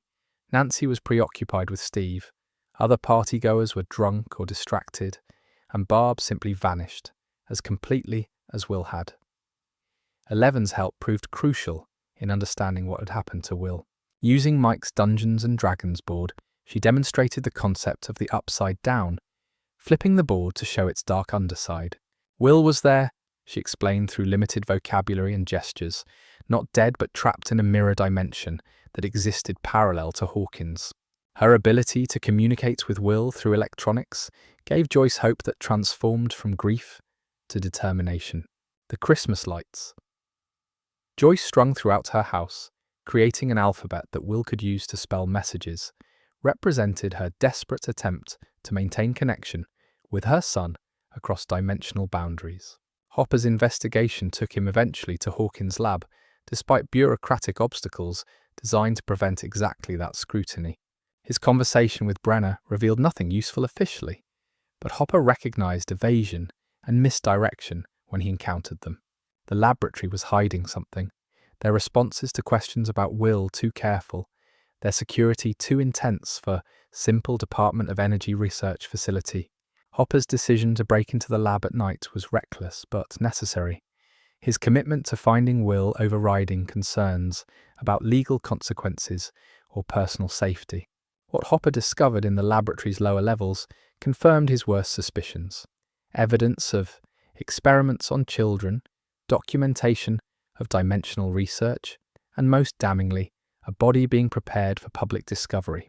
The corpse was Will's size and general appearance, but was constructed from synthetic materials and organic tissue rather than being actually human. The fake body was meant to end the search, to provide closure that would stop people asking questions about what had really happened. Hopper's realization that the government was willing to fake a child's death to cover up their activities shifted his investigation from routine missing persons case to conspiracy that extended far beyond Hawkins. Joyce's reaction to being shown Will's body at the morgue was immediate and absolute rejection. She knew her son had carried him for 9 months and raised him for 12 years, and whatever lay on that table wasn't Will. The fake's existence proved to her that authorities knew something they weren't sharing, that her instinct about Will being alive was correct rather than delusional. Her confrontation with Hopper, demanding he admit the body was fake, forced him to reveal what he'd discovered at the lab. They became allies in that moment, two people committed to finding Will, regardless of obstacles the government placed in their path. Nancy's investigation into Barb's disappearance followed parallel trajectory. Her best friend's vanishing was dismissed by police as runaway situation. Parents weren't as insistent as Joyce had been. An official investigation was minimal. Nancy refused to accept simple explanations, knowing Barb would never leave voluntarily without telling her. Steve's pool, where Barb had last been seen, attracted Nancy's attention. She returned there despite Steve's objections, searching for evidence police had missed or deliberately ignored. Jonathan Byers' involvement came through photography rather than direct investigation. He'd been in the woods near Steve's house the night of the party, taking pictures for an art project, inadvertently capturing images that revealed more than he'd seen with his eyes. The photographs, when developed, showed figures in the background that shouldn't have been there, shadows that moved in ways shadows didn't move, and in one image, something that looked almost like a creature.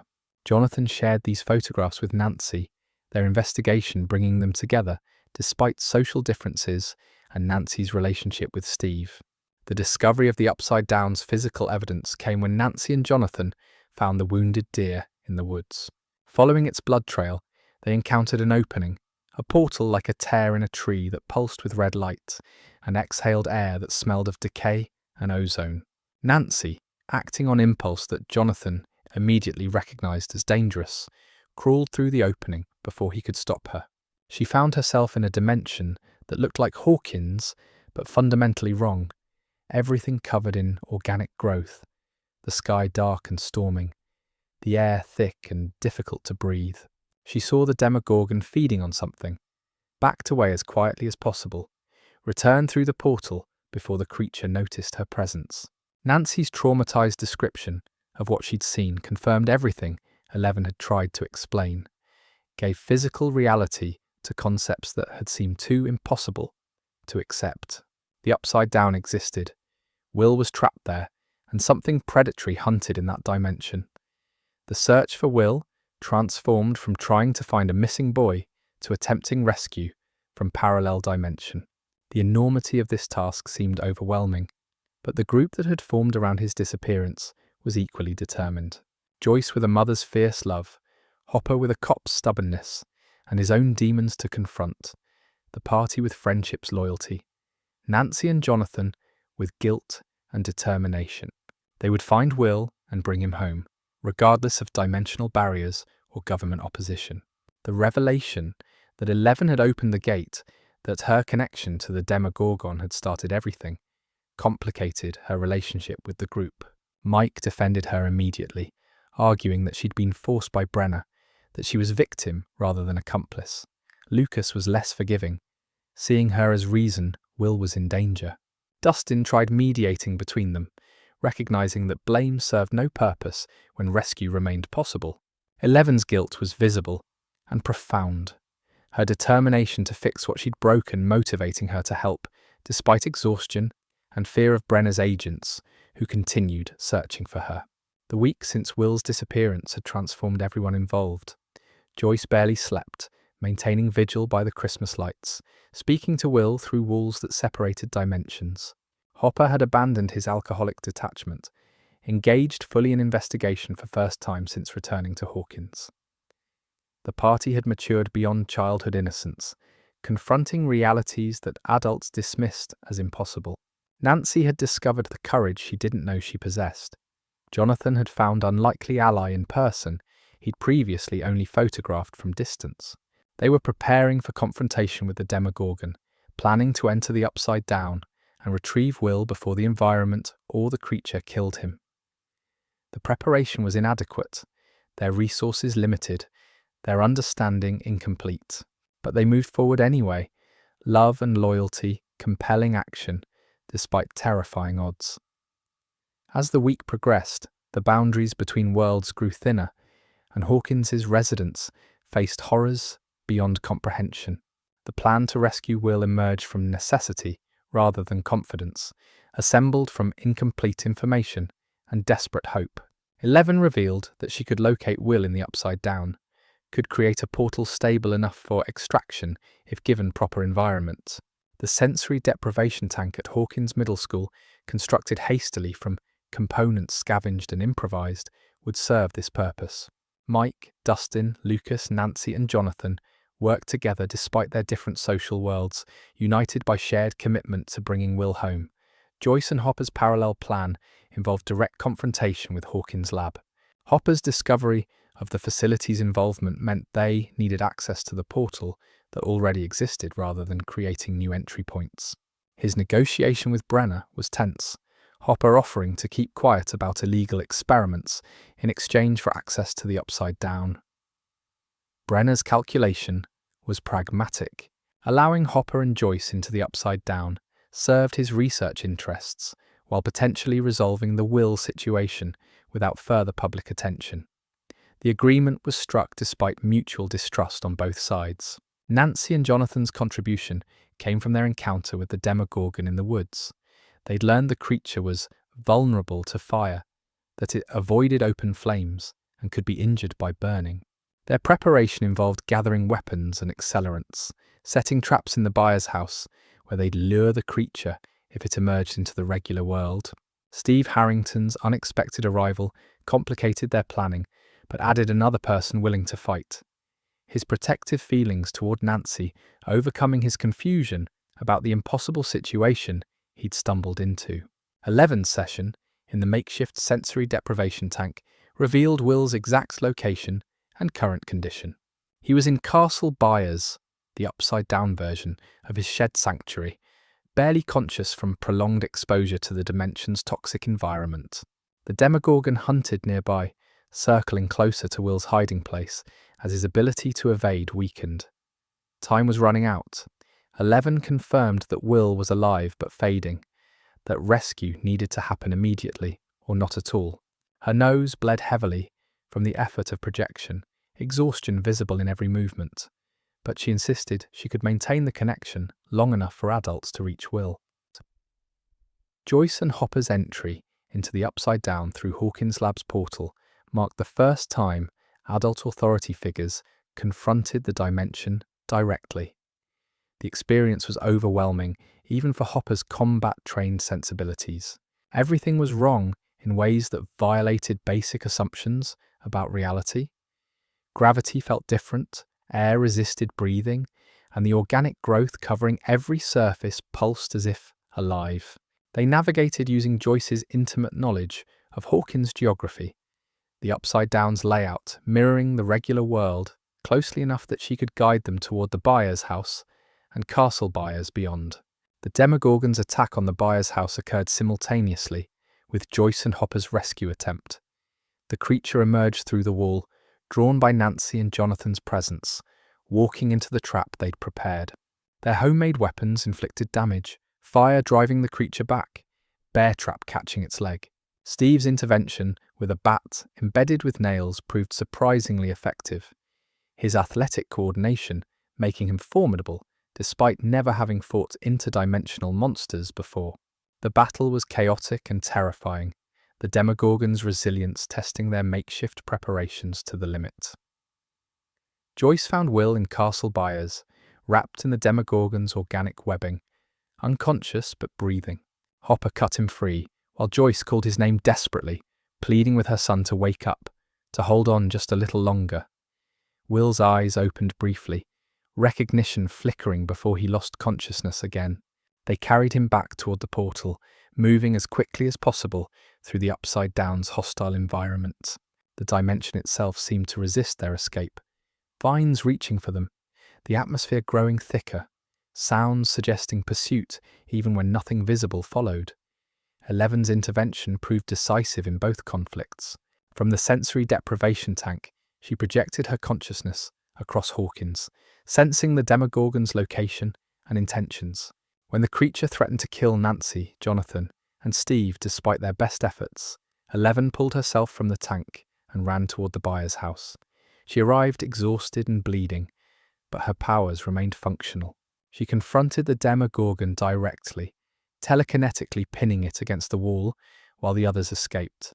The creature fought back with surprising strength, forcing 11 to draw on reserves she didn't know she possessed. The battle between 11 and the Demogorgon culminated in mutual destruction and transformation. 11 channeled everything she had into a final attack that disintegrated the creature completely, its body dissolving into ash and particles. The effort was too much. 11 herself seemed to dissolve, her form becoming translucent before vanishing entirely in a cloud of ash. Mike screamed her name, rushing forward to where she'd stood, finding nothing but dust settling to the floor. The Demogorgon was defeated, Will was saved, but 11's fate remained heartbreakingly uncertain. Will's recovery began in Hawkins Hospital, where doctors struggled to explain his condition beyond general exposure and dehydration. He'd been missing for a week in conditions that should have killed him within days, yet he survived with no permanent physical damage. Joyce never left his bedside, holding his hand and speaking to him constantly. Jonathan brought his brother's drawings, familiar images that might comfort him. Hopper visited regularly, his investment in Will's well-being transcending professional duty. The boy woke slowly, Memories of the upside down, fragmentary and dreamlike, unable to articulate what he'd experienced during his captivity. The cover story Brenner orchestrated explained nothing while seeming to explain everything. Will had been lost in the woods, had survived through luck and determination, had been found by search teams before hypothermia proved fatal. Barb's body was discovered in the woods as well, her death attributed to exposure, though her actual fate in the upside down remained hidden from her parents.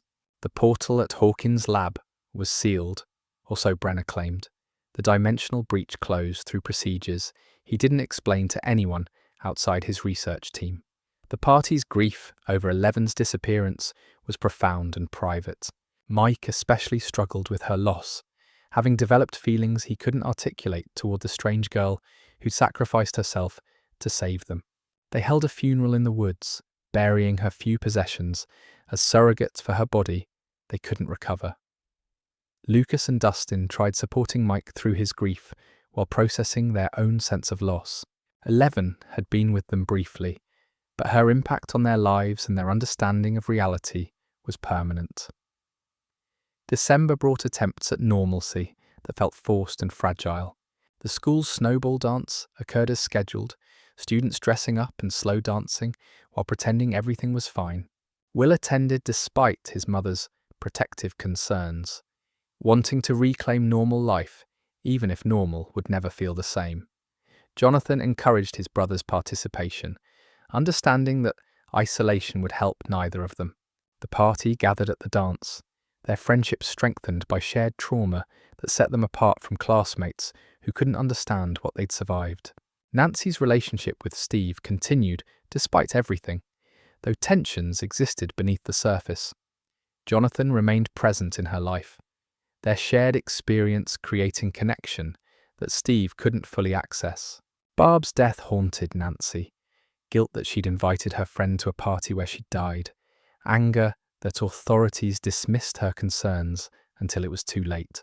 She put on a brave face at the dance and through holiday celebrations, but something in her had changed permanently. Hopper's transformation was perhaps most visible to those who'd known him before Will's disappearance. He'd stopped drinking as heavily, engaged with his job beyond minimum requirements, and allowed himself to care about outcomes rather than simply going through motions. His growing connection to Joyce and her boys provided purpose he hadn't felt since Sarah's death. When Joyce mentioned needing help with Christmas preparations, Hopper volunteered without hesitation, their friendship deepening into something that might eventually become more. The season's final moments occurred on Christmas morning. Will coughed up something in the bathroom, a slug-like creature that crawled into the sink before he could react. His vision blurred momentarily, showing him the upside down superimposed over his bathroom, the dimension's presence still accessible despite being physically back in the regular world. Will didn't tell his mother about these episodes, didn't want to worry her or risk being pulled back into medical observation. He tried to convince himself these were after effects that would fade, that he could return to normal life, despite evidence suggesting his connection to the upside down remained active. The year ended with mysteries unresolved and threats merely dormant. 11's fate remained unknown, her sacrifice remembered, but her survival unprovable. The upside down existed still, sealed perhaps but not destroyed, waiting beyond dimensional barriers that had proven permeable. Vecna watched from the abyss, his plans temporarily disrupted, but his patience infinite. The Mind Flayer's particles that had been part of the Demogorgon remained in the regular world, dormant but not destroyed, settling throughout Hawkins like invisible spores. Will carried something inside him, a connection to the other dimension that would have consequences no one could yet predict. Hawkins returned to its small-town rhythms as 1984 began, residents grateful to put the strange autumn behind them. But the extraordinary had touched the ordinary in ways that couldn't be undone. The kids who'd fought monsters knew the world contained horrors most people never imagined. The adults who'd crossed dimensions understood reality was far stranger than conventional wisdom allowed, and beneath everything, in tunnels spreading through soil, and in particles too small to see, the Upside Down's influence continued growing, preparing for a return that would make Will's disappearance seemed like a mere prelude to greater horrors approaching. The events of November 1983 left scars that time couldn't fully heal. Will Byers returned to school in early 1984, attempting normalcy while experiencing episodes that suggested his connection to the Upside Down remained active. Visions flashed unbidden, showing him the dark dimension overlaying regular reality. He saw a massive shadow in the sky, something vast and malevolent that seemed to notice when he noticed it. Will told no one initially, unwilling to worry his mother or risk being thought crazy by friends who'd fought so hard to save him. October 1984 brought Will's visions into terrifying focus. The shadow creature, which Mike and Dustin dubbed the Mind Flayer after their Dungeons and Dragons monster, wasn't merely watching, but actively attempting to possess him. The entity's consciousness invaded Will's mind during moments of vulnerability, particularly when he felt cold or afraid. Possession progressed gradually, Will losing time, discovering himself in locations without memory of travelling there, feeling impulses and thoughts that weren't his own. The Mind Flayer used Will as spy, gathering information about Hawkins and the people who'd closed the gate, planning invasion that would succeed where the Demogorgon had failed. Joyce recognized the signs of possession before Will could articulate what was happening. His behavior changed in subtle ways, moments of coldness toward Jonathan or her that seemed alien to his nature, sketches that depicted the Upside Down's tunnels in obsessive detail. She consulted with Hopper, who'd maintained contact with the family throughout the year. Together they realized that closing the gate at Hawkins' lab hadn't severed all connections between dimensions, that something from the other side maintained presence in their world through Will. The Upside Down's physical incursion into Hawkins occurred beneath the town's notice initially. Tunnels spread through soil like roots from a massive organism, connecting to the gate at Hawkins' lab, creating infrastructure for invasion. Crops rotted in fields without explanation, pumpkins particularly affected by blight that seemed unnatural. Hopper discovered the tunnel system accidentally while investigating the agricultural damage, falling through weakened ground into passages lined with organic growth that pulsed with alien life. Max Mayfield's arrival in Hawkins provided distraction from supernatural concerns for the party. She was from California, skilled at arcade games, and completely uninterested in the boys' immediate attempts to befriend her. Lucas and Dustin competed for her attention with increasing desperation, while Mike remained focused on Eleven's absence, convinced she was alive somewhere despite lack of evidence. Max's stepbrother Billy was older, dangerous, and carried rage that made him volatile around anyone perceived as weak or different. Eleven's survival, unknown to the party, was solitary and difficult. She'd escaped the Upside Down during her confrontation with the Demogorgon, but couldn't return to Mike or her friends without risking Brenner's agents finding her. Hopper discovered her in the woods, took her to his cabin, and made the decision to keep her hidden until circumstances allowed safe revelation. Their relationship developed slowly, Hopper learning to parent again, while Eleven chafed against restrictions that felt like new imprisonment despite understanding their protective purpose.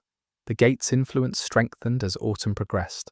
The Mind Flayer's possession of Will became complete during a session where Joyce and Jonathan tried to expel the entity through extreme heat, the only thing that seemed to cause it pain.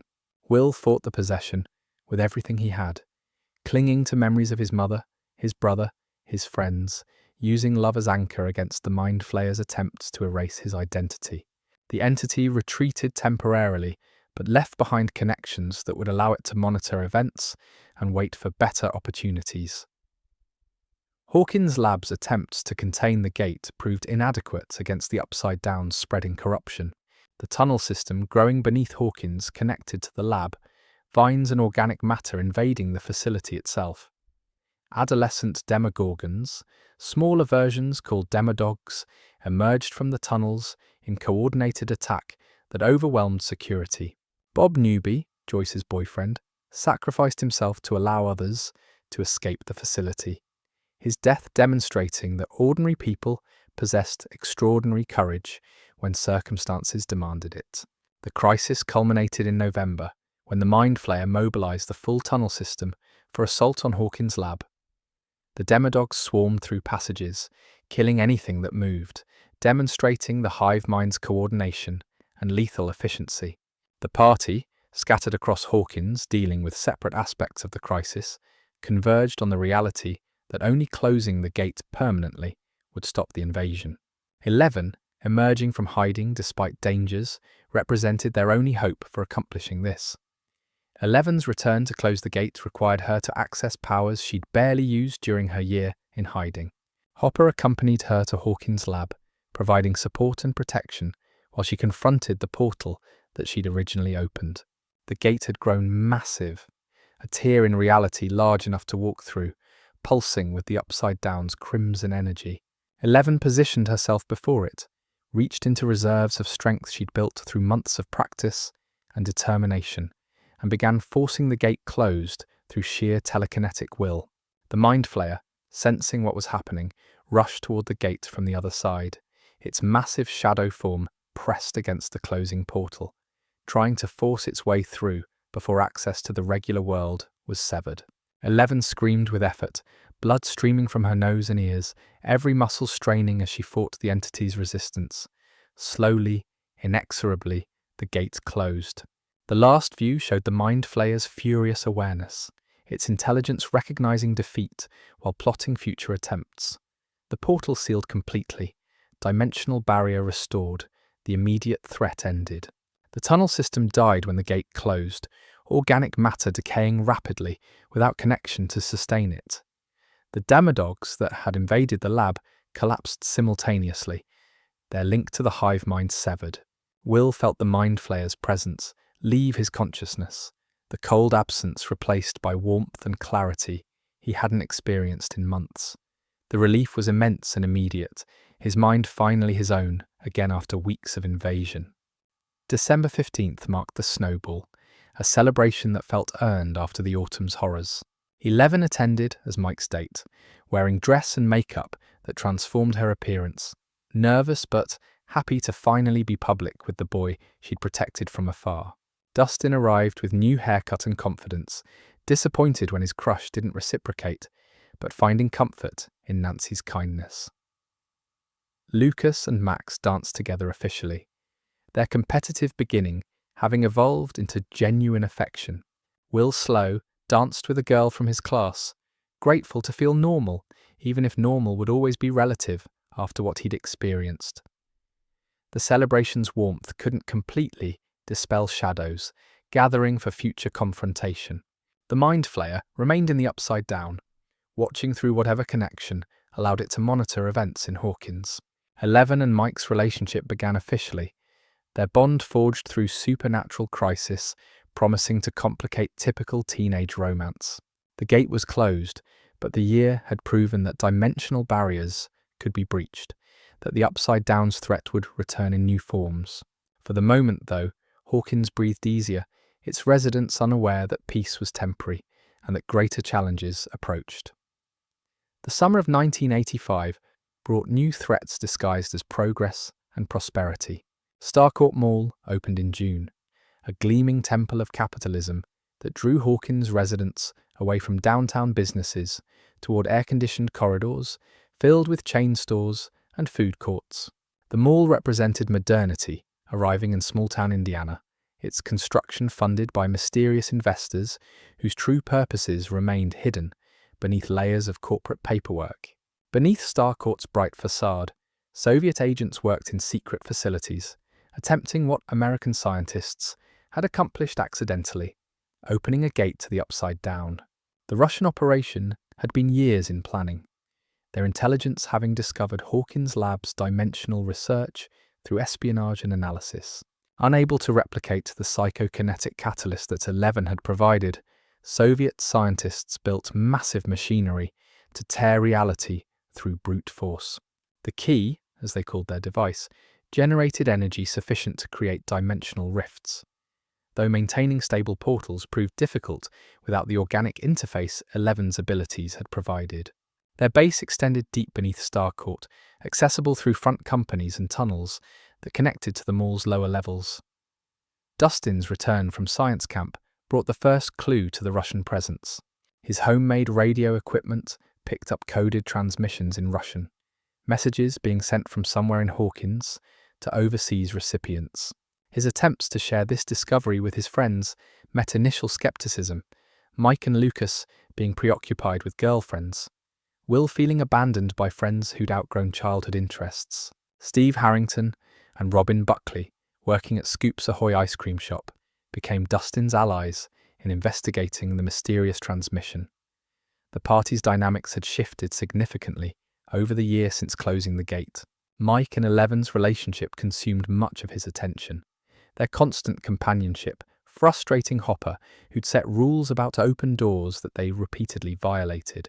Lucas and Max had achieved relative stability, their arguments becoming routine rather than threatening.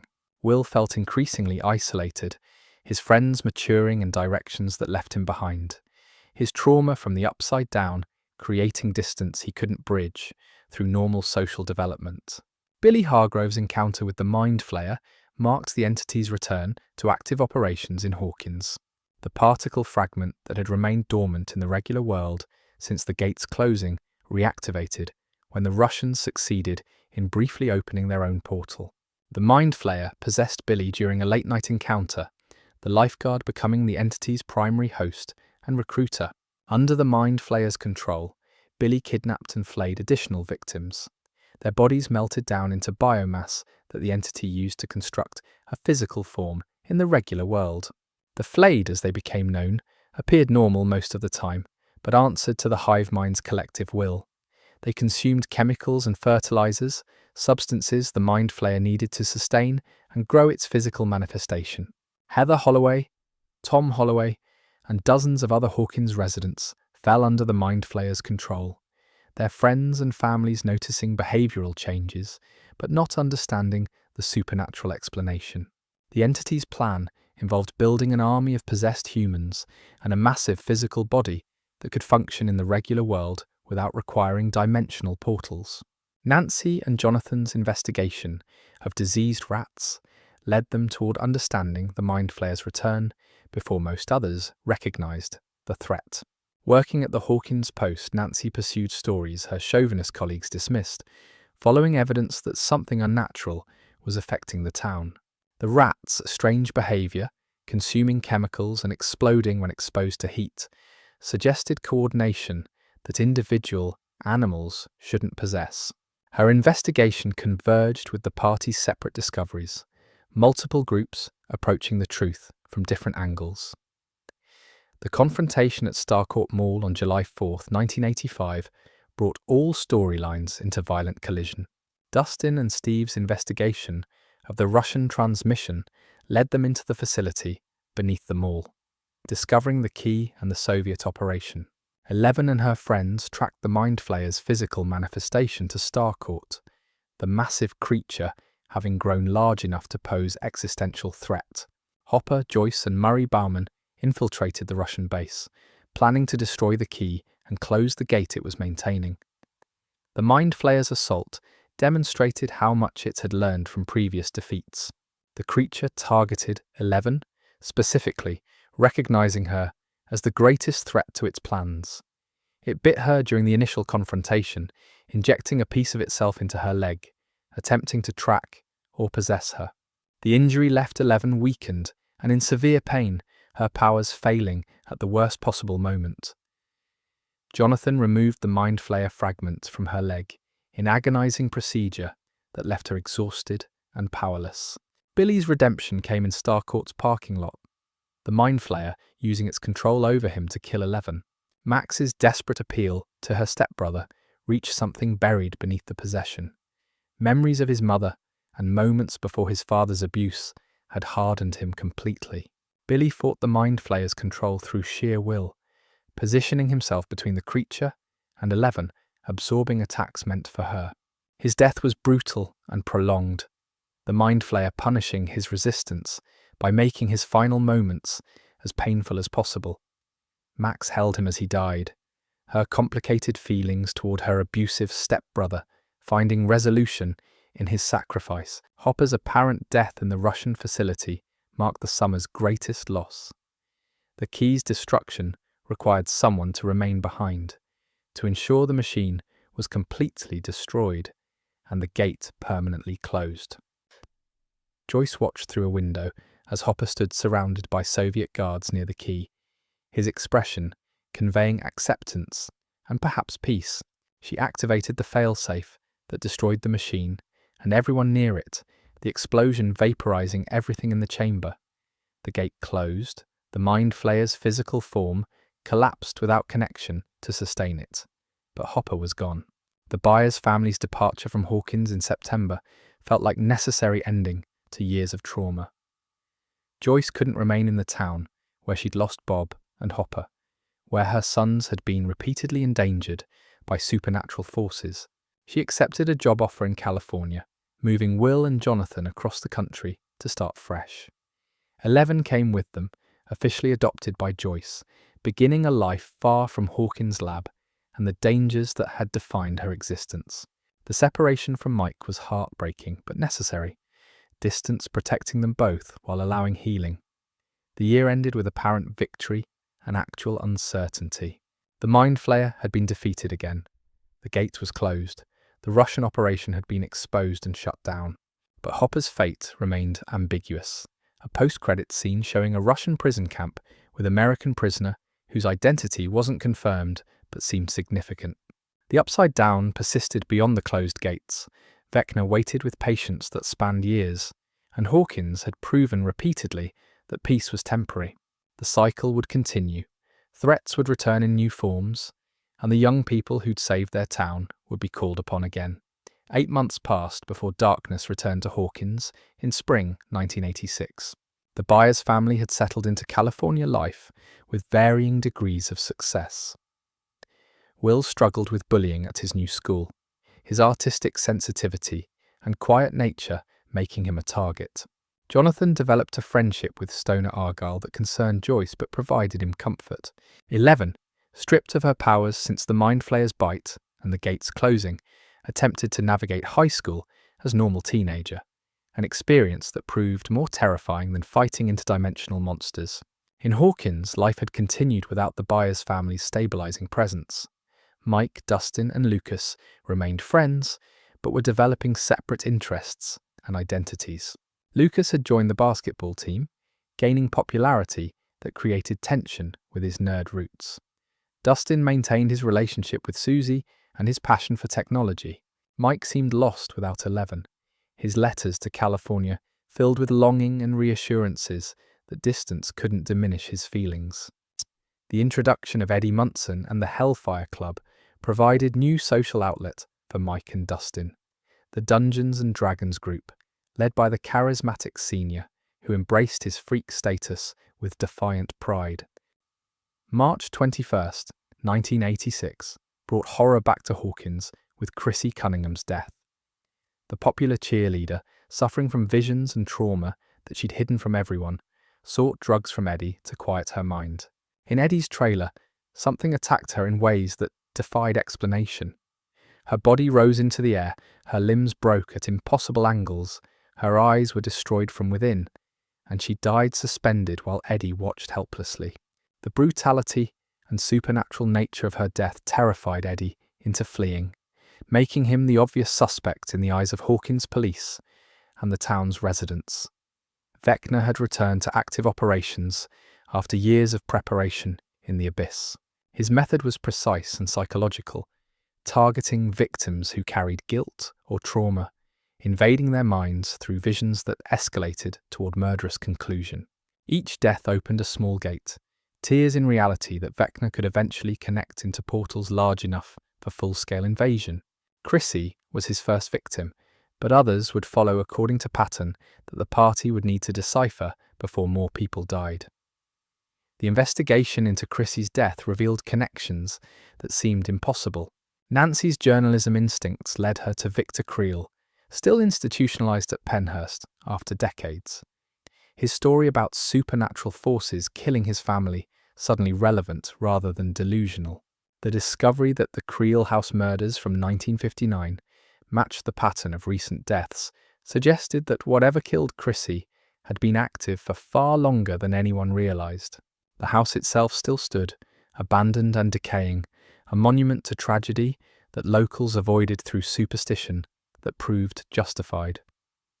Fred Benson's death confirmed that Chrissy wasn't an isolated incident.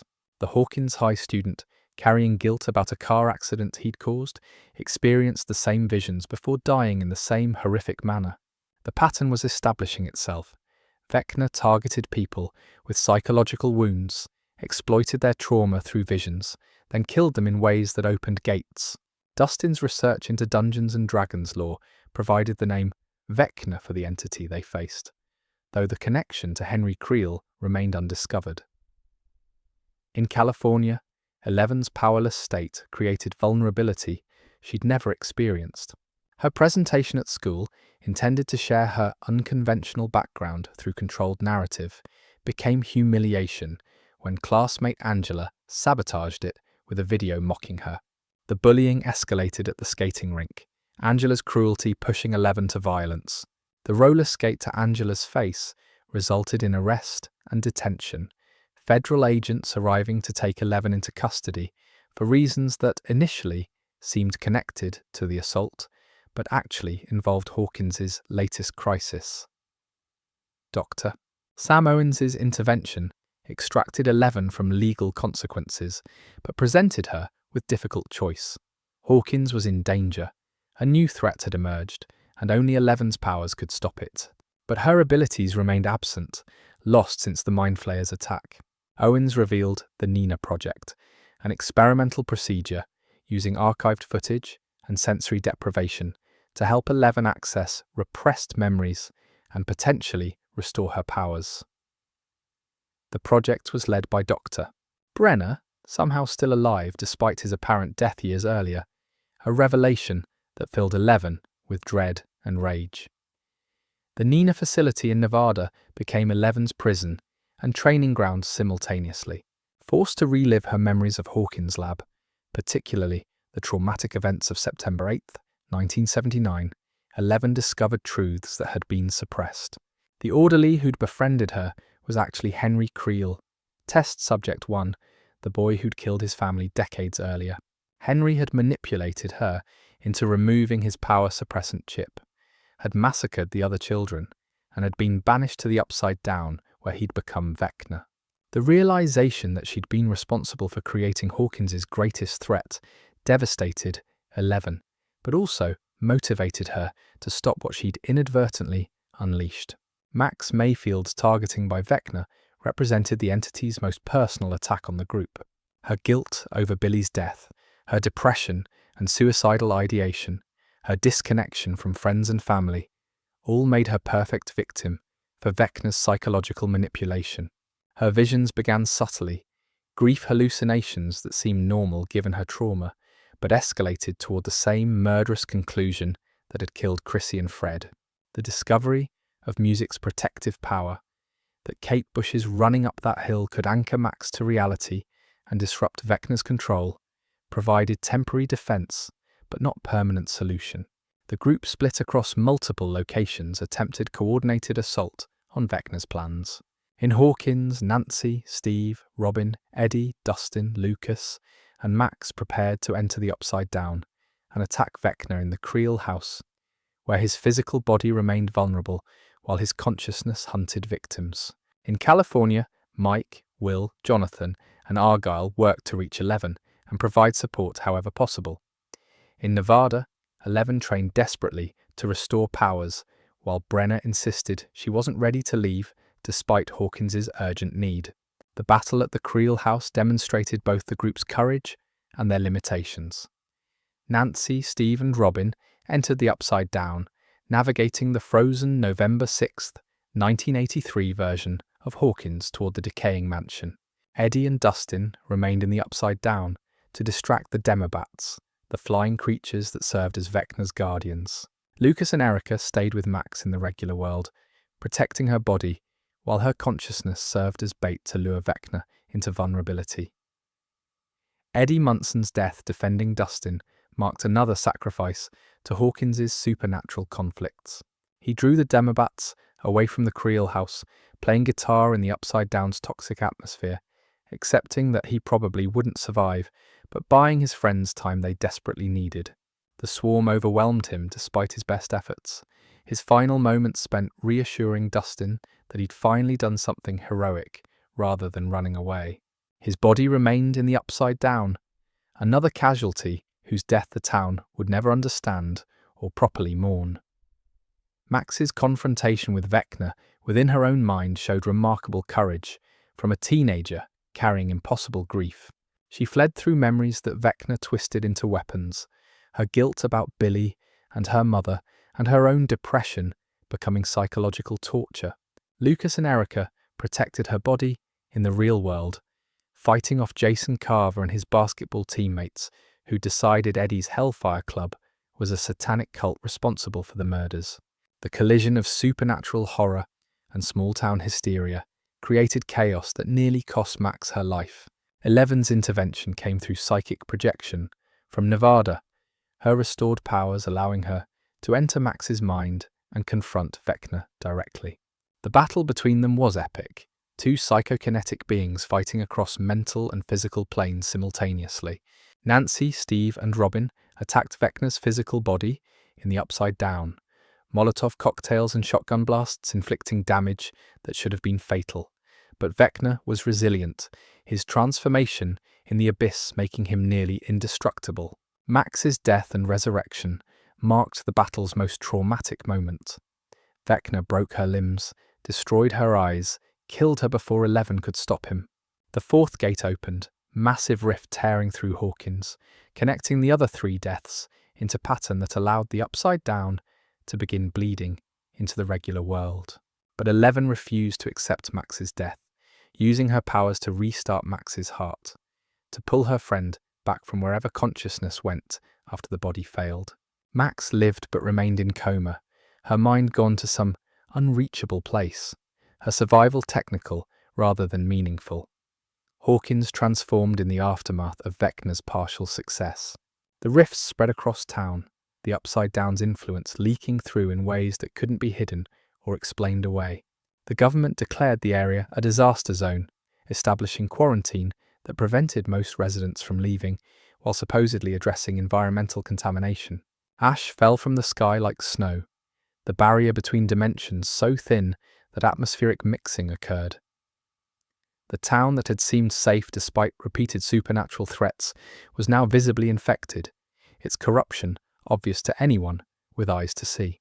The Byers and 11 returned to Hawkins, reuniting with friends who'd fought and survived. Their reunion was bittersweet, Max's comatose state haunting every moment of celebration. The group began planning for what they all recognized as inevitable.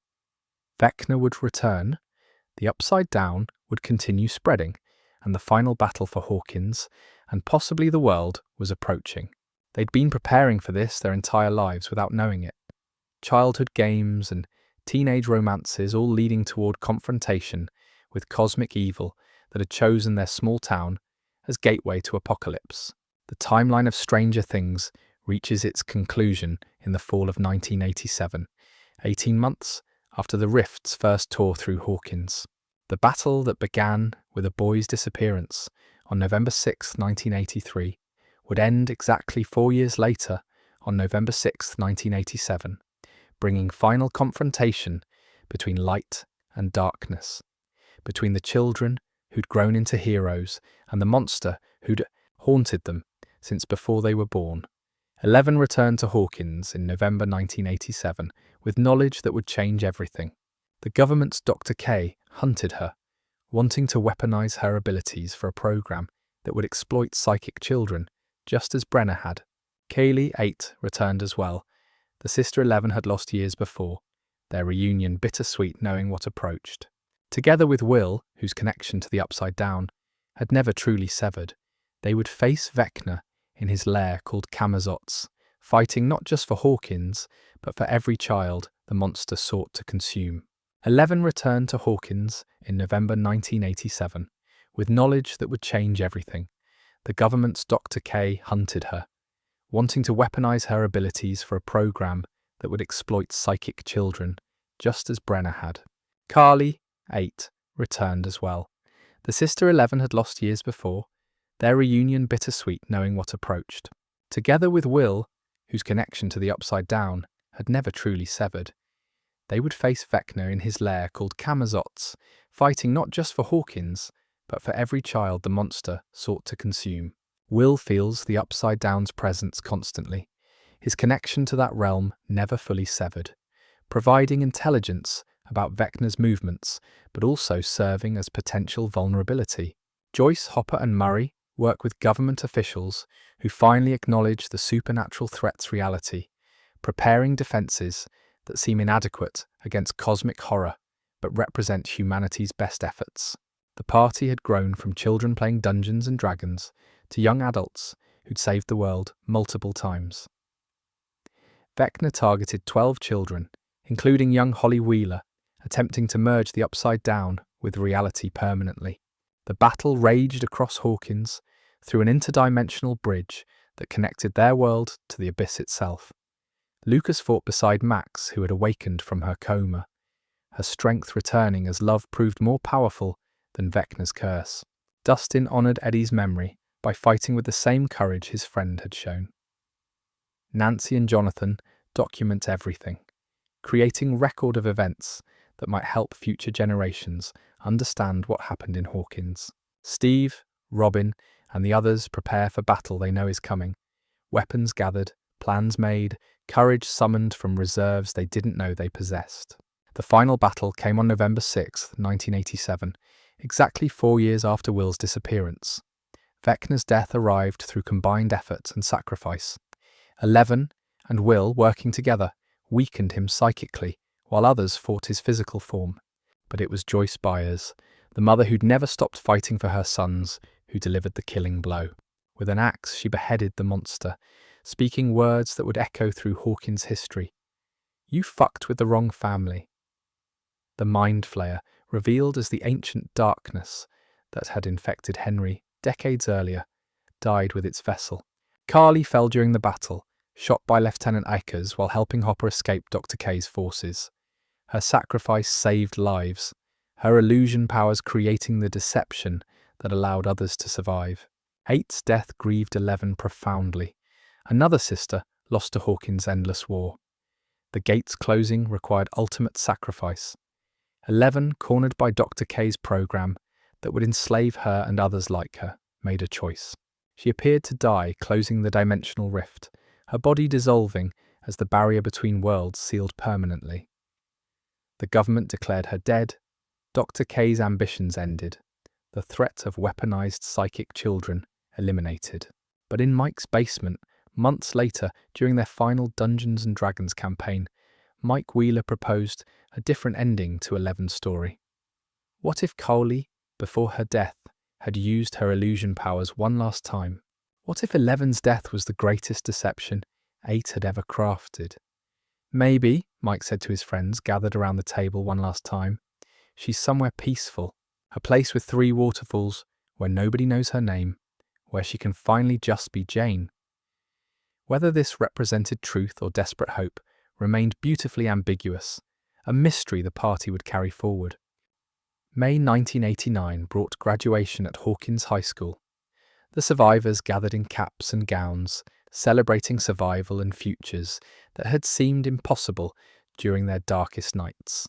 Max, recovered fully from her coma, skateboarded with Lucas, their relationship stronger for having survived literal death. Will stood with his friends, no longer hiding who he was, having found the courage to come out and be accepted completely. Steve and Jonathan had made peace with Nancy, both acknowledging that neither was right for her, that her path led elsewhere.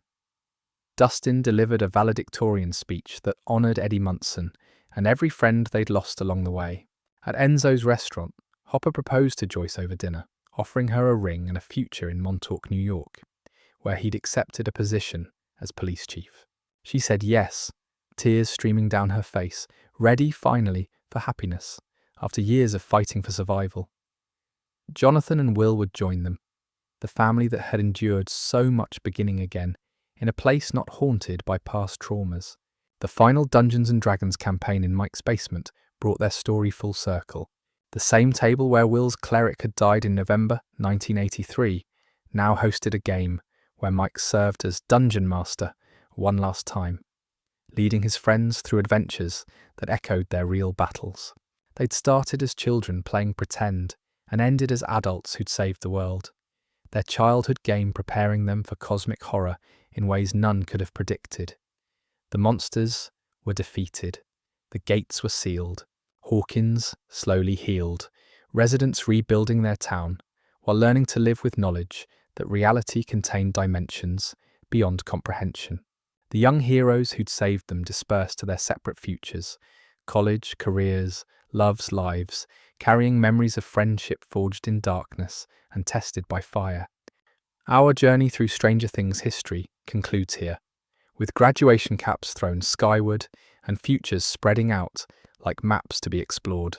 From Victor Creel's wartime trauma, through Henry's infection in Nevada caves, from Terry Ives' stolen daughter to Eleven's ambiguous fate, from Will's disappearance to Vecna's destruction, every moment connected across decades of darkness and heroism, ordinary people facing extraordinary evil and emerging victorious through courage and love.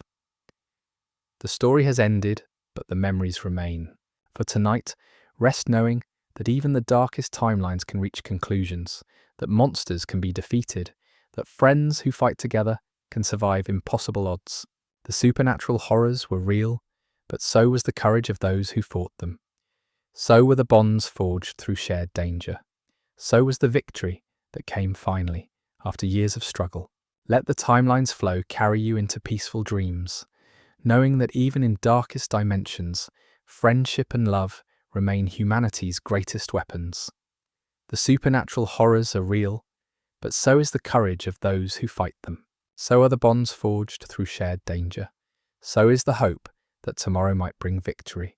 Sweet dreams, dear listener. May your sleep be filled with brave friends, impossible adventures, and the certainty that even when monsters lurk in parallel dimensions, there will always be heroes willing to stand against the darkness and protect the light.